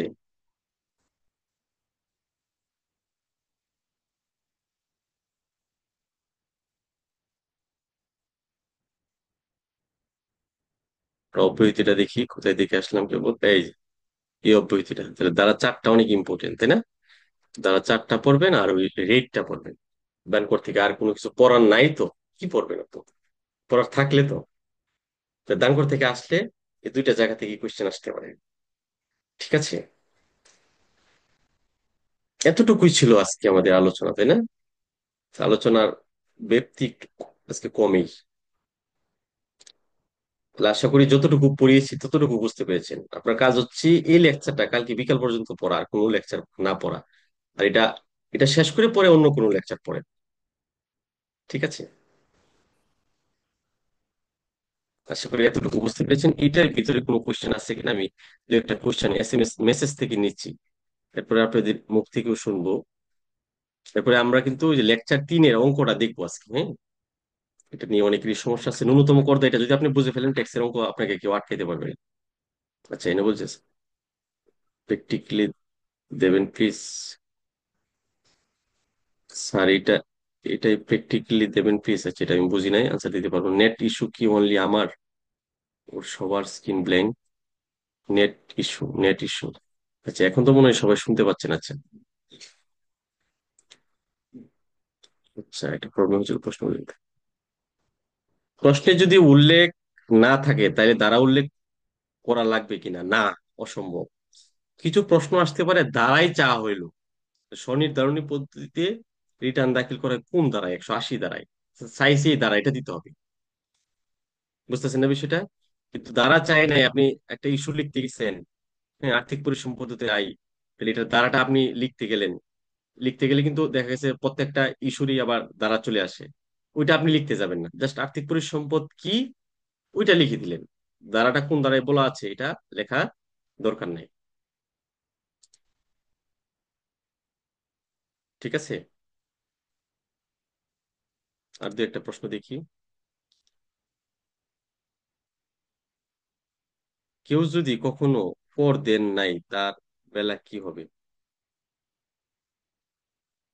কর যদি কেউ কখনো না দেয়, তার যদি করযোগ্য ইনকাম থাকে তাহলে তো কর দেওয়া উচিত।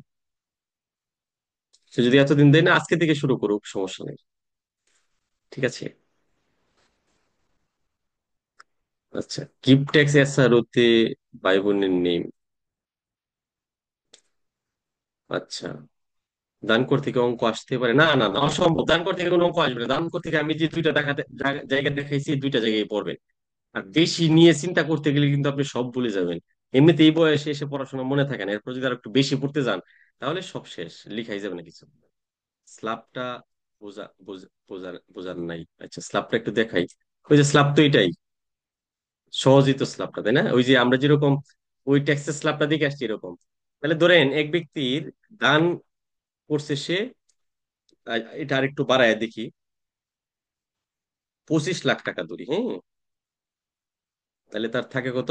24,80,000 টাকা। 24,80,000 টাকার মধ্যে আরেকটা স্ল্যাব ক্রিয়েট হবে।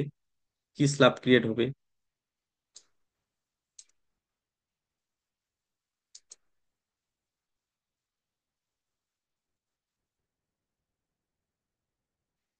এখানে সে 5 লক্ষ টাকা পর্যন্ত, না 10 লক্ষ টাকা, কত টাকা? দান, দানের উপর কোন অবৈধ সীমা অতিরিক্ত মূল্যের 5 লক্ষ টাকার উপর 5%। তাহলে 5 লক্ষ টাকা পর্যন্ত সে 5% দিবে। দান কর থেকে অঙ্ক আসবে না, তবে রেটটা আসতে পারে কিন্তু, হ্যাঁ? এই জন্য এটা আমাদের জানা উচিত। 5 লক্ষ টাকা পর্যন্ত 5%, 5 লক্ষ টাকার 5% হচ্ছে আপনার 25,000 টাকা। এরপরে ধরেন এখানে অবশিষ্ট থাকলো,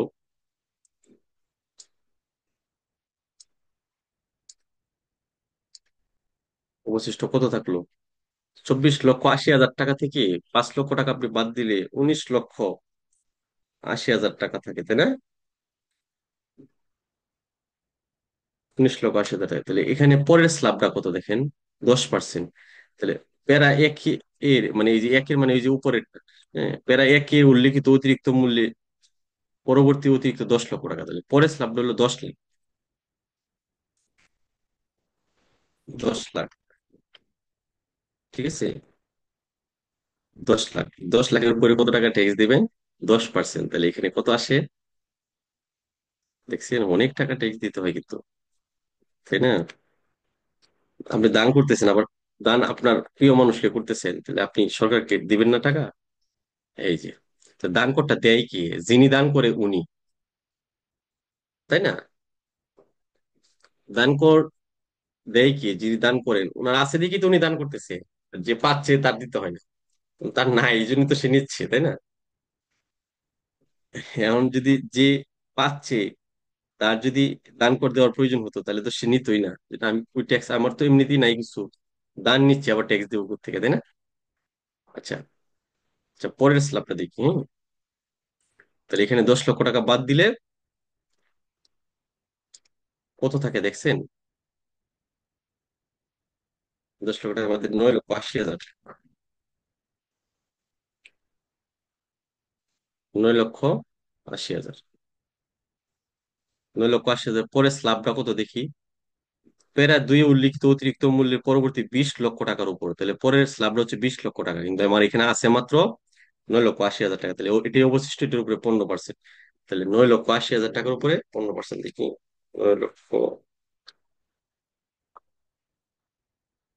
1,47,000 টাকা। অনেক টাকা ট্যাক্স দিতে হয়। তাহলে 25,000, 1,25,000, 2,25,000, তারপর 47,000 যোগ হইব আরো, না? তাহলে 25,000 যোগ 1,00,000 যোগ 1,47,000, 2,72,000। খেয়াল করছেন? সে 25,000 টাকা দান করতে গিয়া তার কিন্তু 2,72,000 টাকা দেওয়া লাগতেছে।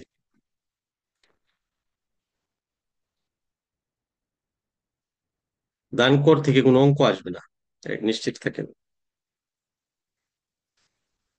2,72,000। দান করে দুইটা ইস্যু গুরুত্বপূর্ণ, একটা হচ্ছে অব্যাহতি, অব্যাহতি যে যে ব্যাপারগুলো আছে ওগুলো মুখস্থ রাখতে হবে, আর দান করে রেটটা মনে রাখবে। এই যে 2,72,000, এই 25 লক্ষ টাকা যদি আপনি দান করতে যান, যিনি দান করবেন উনি দান করে দিবে। 25 লক্ষ টাকা দান করতে গেলে তার কে সরকারকে 2,72,000 টাকা দিতে হবে। ঠিক আছে, এটা একটা ইম্পর্টেন্ট ব্যাপার কিন্তু। ঠিক আছে, আরো দুই একটা প্রশ্ন নিয়ে দেখি, মেসেজ থেকে নেই, তাহলে সিরিয়াল আনসার দেওয়া যায়। আচ্ছা, ভাই বলছিল আশরাফুল হক ভাই বলছিল গিফট ট্যাক্সের স্ল্যাবটা বুঝিনি, আশা করি এখন বুঝতে পেরেছেন। 20% অর 10 লাখ টাকা, এটা এটা এক্সাম্পল বুঝি নাই। 20% আপনার স্ল্যাব রেটটা যদি এখানে আরো বেশি থাকে, 1 কোটি যদি থাকে, তাহলে পরের স্ল্যাবে যাবে, বুঝছেন না? এখন তো আমাদের শেষ হয়ে গেছে 15% পর্যন্ত গেলে। বলছে প্যারা 3-এ উল্লেখিত অতিরিক্ত মূল্যের অবশিষ্ট, মানে 3-এর পরে এর পরের স্ল্যাবটা যদি থাকতো, যতই থাকতো আর ভাগ করতাম না, ওইটার উপরে 20% নিতাম। ঠিক আছে, আশা করি বুঝতে পেরেছেন। মানে দেখছেন দান কর কত সহজ, অথচ আমাদের সিলেবাসে দান কর আইন 1990 আছে, আমরা হতাশ হয়ে গেছি যেটা একটা বই, এটা কিভাবে শেষ করবো, তাই না? এখানে কিন্তু কিচ্ছু নাই। এক ভাই বলছে দান করতে গিয়ে অঙ্ক আসতে পারে, না না অসম্ভব, দান করতে গিয়ে অঙ্ক আসবে না। 20%, আচ্ছা। আমি ন্যূনতম কর, চূড়ান্ত কর ও নিয়মিত কর বুঝেছি, কিন্তু লেকচার দিয়ে লাস্ট মেথটার লাস্ট পার্টটা বোঝা দরকার। হ্যাঁ, এটা আজকে আমরা পড়াবো। আজকে তো আমাদের লেকচার, এটা যে লেকচারটা পড়লাম লেকচার 5, এটা তো শেষ। এখন আমরা লেকচার 3টাতেই চলে যাব। ওখানে বেশ কতক্ষণ আলোচনা করবো শুধু ওই অঙ্কটা নিয়ে। হুম। আচ্ছা, এরপর স্যার 5 লক্ষ টাকার উপর মানে কি, মানে কি লক্ষের অতিরিক্ত না মধ্যে? 5 লক্ষ টাকার উপর মানে 5 লক্ষ একটা একটা স্ল্যাব, বুঝছেন না? এটা একটা স্লট করে দিছে, স্লট, এটাই 5 লক্ষই। 5 লক্ষর উপরে 5%। আচ্ছা স্যার, এটাতে প্র্যাকটিক্যালি দেখাবেন কেন? দান করটা প্র্যাকটিক্যালি দেখানোর তো কিছু নাই। এখন যতটুকু দেখানোর তো দেখাইছি, তাই না? ওকে ফাইন, প্রশ্নটা একটু আগে করছিলেন, আশা করি এখন বুঝে ফেলছেন। আচ্ছা, দ্বন্দ্ব পড়া লাগে, দ্বন্দ্ব পড়া লাগবে না, অসুবিধা নেই স্যার। দেন কার, দান কার, এর স্ল্যাবটা আরেকটু বোঝান। আচ্ছা, স্ল্যাবটা তো সহজেই। আপনি যত টাকা, মানে যত বেশি টাকা থাকবো তখন স্ল্যাব রেটে যাবে। প্রথম গুচ্ছটা হলো 20,000 টাকা, বাদ দিবেন অব্যাহতি, এর পরের গুচ্ছটা 5 লক্ষ টাকা। 5 লক্ষ টাকা যদি থাকে, টোটাল 5 লক্ষ টাকার উপরে নিবেন, কারণ টাকায় আছে ধরেন 5 লক্ষর কম, তাহলে ওই অংশটাই অবশিষ্ট অংশ। ধরেন 5 লক্ষ নেওয়ার পরে আরো টাকা রইলো, এরপরে স্ল্যাবটা কত, ওই স্ল্যাব অনুযায়ী আপনাকে নিতে হয়। পরবর্তী 10 লক্ষ টাকা হলো একটা স্ল্যাব বা স্লট, এক একটা খণ্ড এখানে, তাই না? এই খণ্ডটা আপনি আলাদা আলাদা করতেছেন আর ট্যাক্স দিতেছেন, আলাদা আলাদা করতেছেন আর ট্যাক্স দিতেছেন। আচ্ছা, thanks thanks very much. Gift ট্যাক্সের এক্সামটেড লিমিট তাহলে 20K, yes 20K। Thank you so much. আচ্ছা ওকে। লেকচার 3 এর 4 নং প্রশ্নের মতো আরেকটা অঙ্ক দিলে ভালো হতো সবার প্রথম।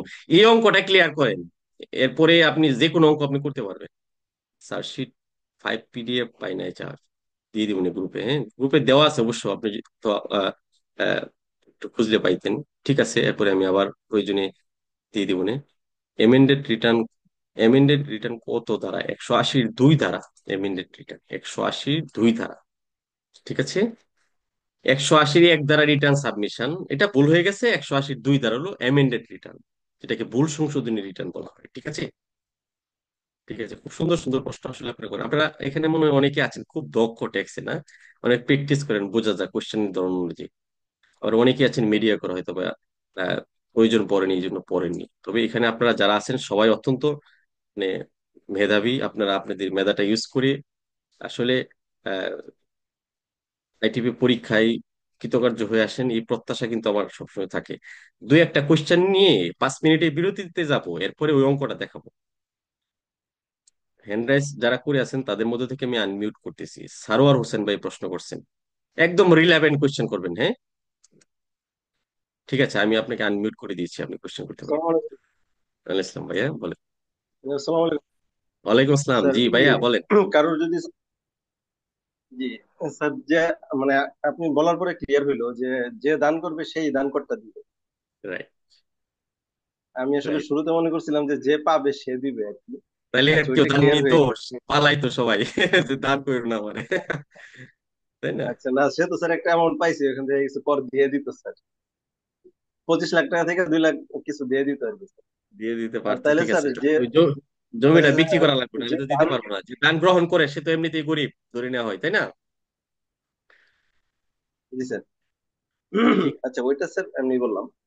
তাহলে স্যার যে দান করলো হ্যাঁ, তার রেগুলার রিটার্নের সাথে কি ওই দান করে রিটার্নটা দিতে পারবে না? এটার জন্য আলাদা ফরম্যাটে রিটার্ন দিতে হবে। আলাদা রিটার্ন দিতে হবে, আর এই দান করে রিটার্নটা আবার মূল রিটার্নের সাথে দিয়ে দিতে হবে, অ্যাটাচ করে দিয়ে দিতে হবে। তো এখন বর্তমানে স্যার যেটা আমাদের অনলাইন করে দিছে সবকিছু, এইখানে এটা কিভাবে ইমপ্লিমেন্ট হবে স্যার?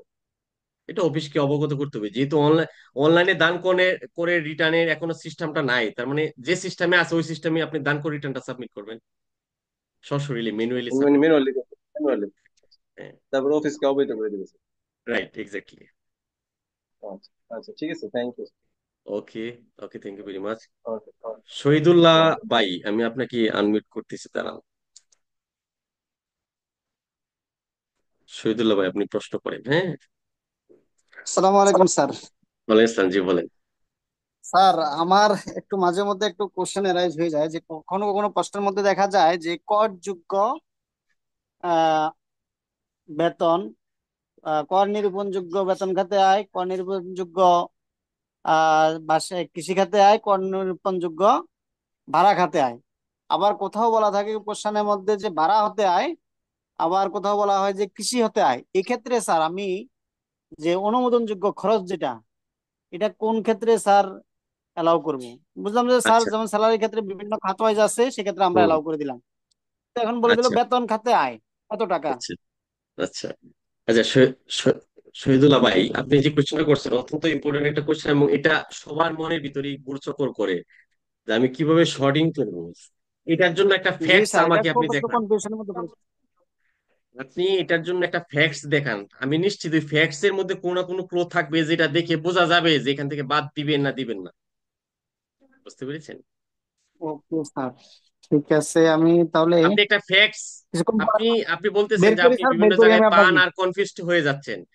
আপনি আজকে ক্লাস জি শেষে জি একটা স্যার। ফ্যাক্ট ছবি তুলে গ্রুপে দেন। গ্রুপটা তো আমি আজকে সারাদিন ওকে স্যার, অন রাখছিলাম, হ্যাঁ।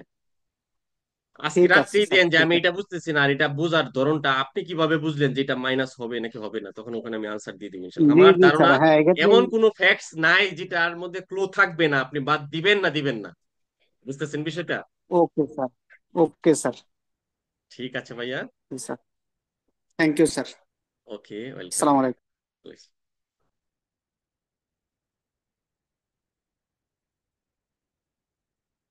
একদম এর আগে কখনো কোশ্চেন করে করে নাই, আমি এখান থেকে দু একজনের কোশ্চেন নিই। মুর্তাজা ভাই তো কোশ্চেন করছেন, আমি আপনাকে এই মুহূর্তে সুযোগ দিচ্ছি না। মই মইনুল ভাই, মইনুল ভাই কোশ্চেন করেন, হ্যাঁ, আমি আপনাকে আনমিউট করে দিচ্ছি। মইনুল ভাই, আপনি আপনার মাইক্রোফোনটা এখন আনমিউট করেন, আনমিউট করে কোশ্চেন করতে পারবেন। আমি আপনাকে আনমিউট করে দিয়েছি। আসসালামু আলাইকুম। ওয়ালাইকুম আসসালাম, জি বলেন। আমার এখানে একটা প্রশ্ন ছিল, জি। সেটা হলো ভবিষ্যৎ তহবিলের দান আর অনুমোদিত তহবিলের কর্মী ও নিয়োগ কর্মকর্তার দান, এটা কি একই জিনিস? আচ্ছা। আরেকটা হলো ভবিষ্যৎ তহবিল সুদ। হুম। এই তিনটা মানে কিভাবে আমরা আইডেন্টিফাই করবো? আচ্ছা, এটা ট্যাক্সের অঙ্কর ক্ষেত্রে আপনি বলতেছেন কর্মচারী এবং নিয়োগকর্তার ভবিষ্যৎ তহবিলে দান, তাই না? একটা জি। কোম্পানি একটা কর্মচারীকে নিয়োগ দিল, প্রতি মাসে মাসে কোম্পানি কর্মচারীকে বেতন দিতেছে 5,000, কর্মচারী তার 5,000 বেতন থেকে 500 টাকা একটা তহবিলে রাখতেছে, কারণ ওই কোম্পানি একটা সিস্টেম করা আছে যে তোমাদের সুবিধার্থে আমি একটা তহবিল করে দিলাম, প্রভিডেন্ট একটা ফান্ড তৈরি করে দিলাম, এখানে তুমি মাসে মাসে 500 টাকা রাখবা। তোমার বেতন 5,000 টাকা, এই 5,000-এর ভিতর থেকে তুমি যত ইচ্ছা বা 500 টাকা করে তুমি রাখো, আর তুমি যত টাকা রাখবা ঠিক তত এটা টাকা আমি তোমার জন্য এখানে রাখবো। এতে কি হইলো? একটা বিনিয়োগ তৈরি হইলো, ফান্ডের মধ্যে বিনিয়োগ হচ্ছে। আচ্ছা, এখন এটা প্রশ্ন হচ্ছে এটা বি- এটার ইফেক্টটা ইনকাম ট্যাক্সে কিভাবে পড়ে? এটার ইফেক্টটা হচ্ছে রিবেটে পড়ে। আপনি রেয়াত নিতে পারবেন, এখানে যে টাকাটা জমা দিল, আপনি জমা দিলেন এবং নিয়োগকর্তা জমা দিল, এই দুইটার যোগফল যেটা, সেটার 15% রিবেট হিসাব করা হবে। বুঝতে পেরেছেন ব্যাপারটা? যেটা নিয়োগ করতে দিচ্ছে, এটা কি আয় হিসাবে দেখানো হবে না? না, এটা আয় হিসাবে হবে না, আয় হিসাবে এটা হবে না, এটা তো সরাসরি ফান্ডে চলে গেছে। তাহলে আয় হিসাবে ভবিষ্যৎ তহবিলের দান এটা হবে? ভবিষ্যৎ তহবিল ভবিষ্যৎ তহবিল থেকে সুদ পাইলে ওইটা আয় হিসেবে হবে, বেতনের সাথে যোগ হয়। বুঝতেছেন বিষয়টা? ভবিষ্যৎ তহবিলের সুদটা এটা কোন কোন ধরনের আয়? এটা কি পরিসম্পদ জাতীয় নাকি? না না না, রেগুলার আয়? ভবিষ্যৎ তহবিলের সুদ এটা রেগুলার রেগুলার ইনকাম, প্রতি বছর বছর সুদ হয়ে যায়। রেগুলার ইনকাম না? তো এটার উপরে তো কোনো রিবেট হবে না ভবিষ্যৎ না না, তহবিলের এটা সুদের উপর? রিপিট হবে না। যেমন ধরেন আহ, আপনি একটা জায়গায় চাকরি করতেছেন, ওখান থেকে যেরকম আপনি পয়লা বৈশাখ ভাতা পাচ্ছেন, ঠিক একই রকম ভাবে ভবিষ্যৎ ইন্টারেস্ট মানে ওই আপনার ভবিষ্যৎ তহবিলের সুদ সরকারি পাচ্ছে। তহবিলের সুদ এটা পাবে না, আর বেসরকারি হলে ভবিষ্যৎ তহবিলের সুদটা পাবে। আর রাইট। ভবিষ্যৎ তহবিল দান, শুধু লেখা হুম। ভবিষ্যৎ তহবিলের দান 5,000 টাকা। তা যে কোনো দান তো কর আয়যোগ্য, তাহলে এটা কি আয় ভবিষ্যৎ হবে না? তহবিলের দান মানে প্রদান, কন্ট্রিবিউশন, অবদান বোঝাইছে, এখানে ওয়ার্ডটা নিয়ে প্যাচ লাগাই দেন না। মানে এখানে আমি এখানে একজন কর্মচারী ভবিষ্যৎ তহবিলে প্রদান করছে, এটা কি দান বোঝাইছে? না, এখানে কন্ট্রিবিউশন। না, দুইটা কথা লেখা আছে এখানে। একটা একটা হেডিংস দেওয়া আছে হলো ভবিষ্যৎ তহবিলের দান 5,000 টাকা, আর আরেকটা হেডিংস এ দেওয়া আছে হলো অনুমোদিত ভবিষ্যৎ তহবিলের কর্মী ও নিয়োগকর্তার দান, এটা হলো বিনিয়োগ। এটা এটা কোন অঙ্কটায় পাইছেন? এটা একটা অঙ্ক, মানে বাইরের একটা অঙ্ক আচ্ছা দেওয়া আচ্ছা, ছিল। বলেন আপনি প্রথম লাইনটা বলেন, আমি একটু লিখি তাহলে বুঝতে পারবো বিষয়টা। এটা ছিল ভবিষ্যৎ তহবিলের দান। ভবিষ্যৎ কারণ আমরা তো জানি যে কোনো দান আয়। তহবিলে দান, হ্যাঁ হ্যাঁ। ভবিষ্যৎ তহবিলে দান, যে কোনো দান কি আয়? এটা কি বললো আপনাকে? এটা দান শব্দটা আপনি মিস ইউজ করতেছেন কেন? ভবিষ্যৎ তহবিলে দান মানে কি, তার একটা ওই প্রতিষ্ঠানে একটা ভবিষ্যৎ তহবিল আছে, এখানে সে কন্ট্রিবিউশন করছে, প্রদান করছে। এটা ওই দান না, ডোনেশন না, জি, এটা ডোনেট। এটা আমরা এখানে রাখছি আর কি, ব্যাংকে যেরকম ডিপোজিট করে এখানে ডিপোজিট করে রাখছি, এটাই বুঝাইছি। এরপরে 2 নম্বর কথাটা। এর উপরে কোনো রিবেট পাবে? হ্যাঁ অবশ্যই রিপিট পাবে, এটা তো একটা ইনভেস্টমেন্ট। আচ্ছা, এরপরে 2 নম্বর কথাটা বলেন। আরেকটা হলো অনুমোদিত ভবিষ্যৎ তহবিলের কর্মী ও নিয়োগকর্তার যে দানটা, তাহলে এটা কি নিয়োগকর্তা অনুমোদিত, যে টাকা দাঁড়া সুযোগ হবে না? লিখে লই। অনুমোদিত ভবিষ্যৎ তহবিলে বিলের কর্মী ও নিয়োগকর্তার দান। কর্মী আর নিয়োগকর্তা যে এক কথা, এটা বোঝা যাচ্ছে জি জি, না? নাকি আলাদা? আপনি সঠিক করেন তো। কর্মী বা নিয়োগকর্তা, আলাদা। কর্মী একজন মানে কর্মচারী, যিনি নিয়োগকর্তা যিনি নিয়োগ দিছে, কোম্পানিকে বুঝাইছে, তাই না? দুইজন দুইজন। দুইজন, রাইট। তা আমরা তো আয় এখানে অবলিক হিসেবে দেওয়া জানি। আছে, অবলিক, খেয়াল করেন এখানে জি অবলিক দেওয়া আছে। আচ্ছা, এখন আপনি যে অঙ্কটা দেখছেন, আপনি যে অঙ্কটা দেখছেন এখানে এইভাবে 2 লাইন বলা আছে, তার মানে ভবিষ্যৎ তহবিলের দান মানে এটা কর্মচারী দান করছে, প্রতি মাসে 500 টাকা করে করছে, বছরে ধরেন 6,000 টাকা। ঠিক আছে? আর এই লাইনটার মধ্যে ভবিষ্যৎ তহবিলে কর্মী বা নিয়োগকর্তা দান, এখানে নিয়োগকর্তার টাকাটা বুঝাইছে 500 টাকা করে, 6,000 টাকা। আমার কাছে মনে হচ্ছে ফ্যাক্টটা এরকম। তাহলে আপনি যখন অঙ্কটা করবেন তখন 6,000 6,000 12,000 যাবে রিবেটে। জি বুঝতে পেরেছেন? এই হলো জি। ব্যাপার। আর কোথাও তো ইফেক্ট করবে না। আর এটা কি শুধু শুধু রিবেটই যাবে না, আয় হিসাবে যাবে না এটা 6,000? আয় থেকে তো জমা দিছে, ওই যে ভবিষ্যৎ তহবিলের দাম তো আয় থেকে আইছে 6,000 টাকা। আপনি শুনেন, আপনি একটা স্যালারি শিট দেখেন, স্যালারি শিট দেখবেন, আপনি বিভিন্ন নামে পাইছে মূল বেতন, এই যে মূল না, আমি বেতন। বলতেছি শুধু যদি 2 নাম্বারটা থাকে তাহলে আমি কি করবো? শুধু শুধু 2 নাম্বারটা শুধু যদি থাকে। শুধু 2 নম্বরটা যদি থাকে, তাহলে এটা শুধু 2 নম্বরটা থাকবে না, এরকম থাকার কথা না। ফান্ড গুলা তো দুইজনের সমন্বয়ে হয়। তাহলে বোঝা যাচ্ছে এখানে 3,000 টাকা দিছে কর্মী আর 3,000 টাকা নিয়োগকর্তা, তাই না? অথবা দুইজনের ফিগার এখানে একসাথে লেখা। জি, এখন আমি আমি হ্যাঁ, আপনার বিষয়টা আমি ক্লিয়ার করতে চাচ্ছি, আপনার কোশ্চেনটা কোন জায়গায়। আপনি ধরেন কেউ প্রাইভেট কোম্পানিতে জব করতেছে, সে মূল বেতন বাবদ সারা বছরে পাইছে 1 লাখ, সামান্য একটা ফিগার আমি লিখলাম, হ্যাঁ। পয়লা বৈশাখ পাইতেছে, A to Z বিভিন্ন নামে বিভিন্ন কিছু পাইতেছে। ঠিক আছে? 2,000 উৎসব বোনাস নামে পাচ্ছে, উৎসব বোনাস নামে পাচ্ছে ধরেন 20,000। আমি একটা জাস্ট খালি একটা ফিগার লিখতেছি। চিকিৎসা ভাতা দেখেন কতগুলা নামে পাইতেছে, চিকিৎসা ভাতা, চিকিৎসা ভাতা পাইতেছে 18,000।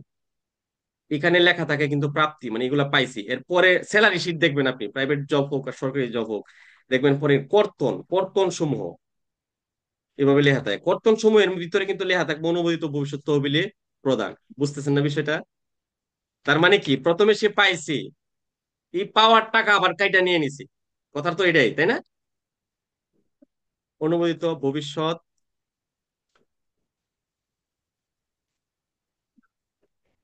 তহবিলে দান, ধরেন 5,000 টাকা। ঠিক আছে? বুঝতেছেন বিষয়টা?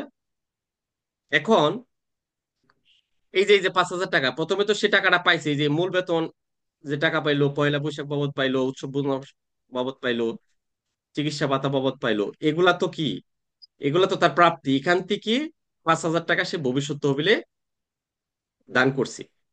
এখানে এই 5,000 টাকা আসছে কোত্থেকে? সে আলাদাভাবে অন্য কোথাও থেকে দিছে না, এই যে এখানে যে সারা বছর জুড়ে পাইলো এখান থেকে কিন্তু দিছে। বুঝছেন না বিষয়টা? স্যালারি শিটের ভিতরে কিন্তু এটা লেখা থাকে। বুঝতে পেরেছেন? এখানেই লেখা থাকবে। এখন এখানে এই যে মূল এই বেতন, 5,000 পয়লা বৈশাখ, উৎসব বোনাস, চিকিৎসা ভাতা এই নামে সে পাবে। আবার এই ভাতার ভিতরে না? হ্যাঁ, এই যে নিয়োগকর্তা যদি দিয়ে থাকে ফান্ডে, তাহলে এখানেই লেখা থাকবে এটা হলো একবার যোগ হয়েছে, আর ওখানে কি আরেকবার বিয়োগ হবে। নিয়োগকর্তা প্রদত্ত, নিয়োগকর্তা এখানে যত টাকা নিয়োগকর্তা এখানে জমা দিবি, এটা তো একবার ওখানে যোগ হবেই। টোটাল প্রাপ্তির মধ্যে তো আপনার যোগ থাকবেই। নিয়োগকর্তা ধরেন 5,000, তাহলে এখানে যদি আমি এটার টোটালটার যোগ দেই, টোটাল যোগফলটা কত হয় দেখেন। এটা হলো তার প্রাপ্তি, তাই না? জি প্রাপ্তি তাহলে 1,20,000, 22,000 আর 18,000, 1,40,000, 1,45,000 হলো তার সারা বছরের প্রাপ্তি। বুঝতেছেন বিষয়টা? আর এটা হলো কর্তন, অনুমোদিত ভবিষ্যৎ তহবিলে দান। আবার এখানে তাহলে ওখানে নিয়োগকর্তা যেটা দিচ্ছে এটা তো আর আপনি হাতে পায়ে গেছেন না, এটা তো কাইটা আবার নিয়ে নিছে, তাই না? মানে ওটা সরাসরি জি ফান্ডে দিয়ে দিছিল উনি। নিয়োগকর্তা কর্তৃক ভবিষ্যৎ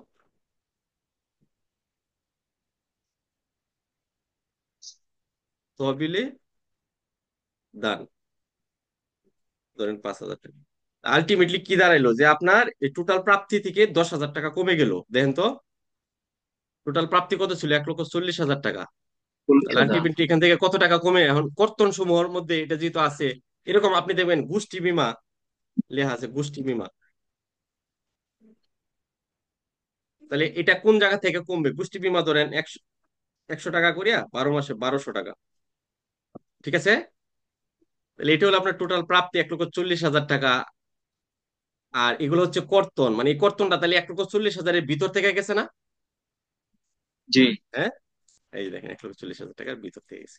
আপনি বলতেছেন যে নিয়োগকর্তা কর্তৃক ভবিষ্যতে তহবিলে যেটা দান করতেছে, এটা তো আপনি আলটিমেটলি আপনি পাচ্ছেন প্রথমে, এরপর এখান থেকে মাইনাস হচ্ছে। বুঝতেছেন না বিষয়টা? আমরা শিডিউলটা যে দেখে আসছিলাম, যে বেতন খাতে আয়ের যে শিডিউল, গতকালকে রিটার্নে দেখে আসছিলাম, ওখানে দেখবেন সিরিয়ালি নামগুলা দেওয়া আছে।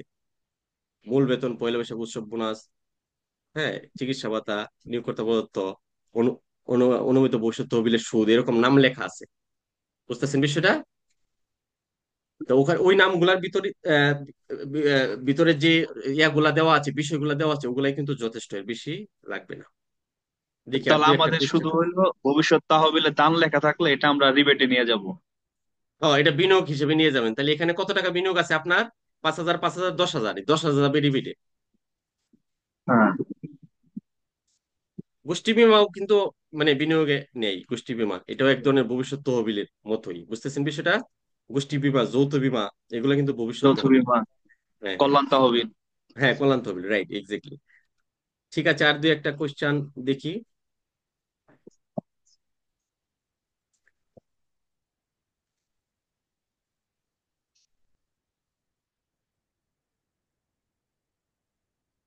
একজন বলছে, the theoretical discussion has made the problem unnecessary complicated, please explain the direct method sir, it will help us understand better. ও আচ্ছা, একটা এক্সাম্পল দিলে ভালো হইতো, এটা উনি বলতেছে। ঠিক আছে, ফাইন, সমস্যা নাই, আমরা একটা এক্সাম্পলে যাব। ঠিক আছে, তাহলে এখন বাজে 10টা 56, 5-7 মিনিটের জন্য একটু ব্রেকে যাই, কি বলেন? সবাই একটু আনমিউট করে একটু পারমিশন নিয়ে যাই। আপনারাও একটু, যেহেতু পরীক্ষা অতি সন্নিকটে, আলসেমি করা যাবে না, ঘুমায় যায় না কেউ মোবাইল অন করিয়া। সবাই আনমিউট করছি, হ্যাঁ। আমরা স্যার এক কাজ ছোট একটা করি, কোশ্চেন, ওই যে স্যার 10 মিনিট বলেন। Break, both 10।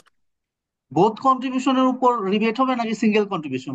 বহুত বহুত বোথ কন্ট্রিবিউশনের উপর। কন্ট্রিবিউশন। এই অঙ্কটা আমাদের মনে হয় ভুল করছিল, ভুল হয়েছে টাইপে। আমাদের আমাদের শীটের একটা অঙ্ক কেউ জানি বলছিল যে হ্যাঁ যদি, হ্যাঁ, ওটা সিঙ্গেল হ্যাঁ কন্ট্রিবিউশনের হ্যাঁ, উপর। তাহলে দুইটাই হবে। এই তো আপনি কনসেপ্ট ভুল হওয়ার কারণেই তো কনসেপ্টটা ক্লিয়ার হয়েছে, তাই না? তাহলে মাঝে মাঝে ভুল জি করারও প্রয়োজন আছে। আচ্ছা ঠিক আছে, তাহলে আমরা 10 মিনিটের জন্য একটা বিরতিতে যাই। আপনারাও প্রয়োজনে বিরতিতে যান, জুম থেকে লিভ করেন না, জুম এভাবে অন করেই যান, ঠিক আছে? কি বলেন সবাই? জরিমানার ভিতরে যে থিওরি গুলো আছে এটা তো বড় বড়, কিন্তু এটা ওই আপনি যেটা বললেন এক লাইনে লিখলে কি হবে, মানে এটা অবশ্যই হবে। এটা হতে জরিমানার পারে। প্রশ্ন কখনো 10 মার্চের জন্য আসবে না, 5 মার্চ, সর্বোচ্চ 5 মার্চ, 2 মার্চের প্রশ্ন আসতে পারে এখান থেকে। তবে আমরা নিজেরা ডিসকাশন করতে পারি, যারা থাকে তারা নিজেরা ডিসকাশন করতে পারি মনে হয়। ডিসকাশন দরকার নেই, একটু ব্রেক নিয়ে আসি। এই স্যার, শুনেন, আমি হ্যাঁ আপনাকে একটা ম্যাথ স্যার, আমি আপনাকে দুইটা ম্যাথ শেয়ার করে দিচ্ছি স্যার হোয়াটসঅ্যাপে স্যার। ঠিক আছে, আমি একটা দেখবো দেখলে ইনশাল্লাহ। চলবে স্যার। ওকে ইনশাল্লাহ। ঠিক সালাম আছে, আলাইকুম। আপনারা যারা থাকতে চান আলোচনা করেন, আর যারা একটু একটু ফ্রেশ হয়ে আসতে চান একটু ফ্রেশ হয়ে আসেন, ঠিক আছে? তাহলে আমরা এই যে 11টা 10-এ আবার ফিরে আসবো, 11টা 10-এ, ঠিক আছে?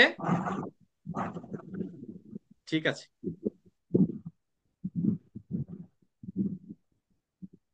আচ্ছা, কেউ কি আমাকে ওই যে রিপেটের ক্ষেত্রে জীবন বীমা প্রিমিয়ামের ইয়াটা একটু ক্লিয়ার করবেন? কেউ কি জানেন ক্লিয়ারলি? ওখানে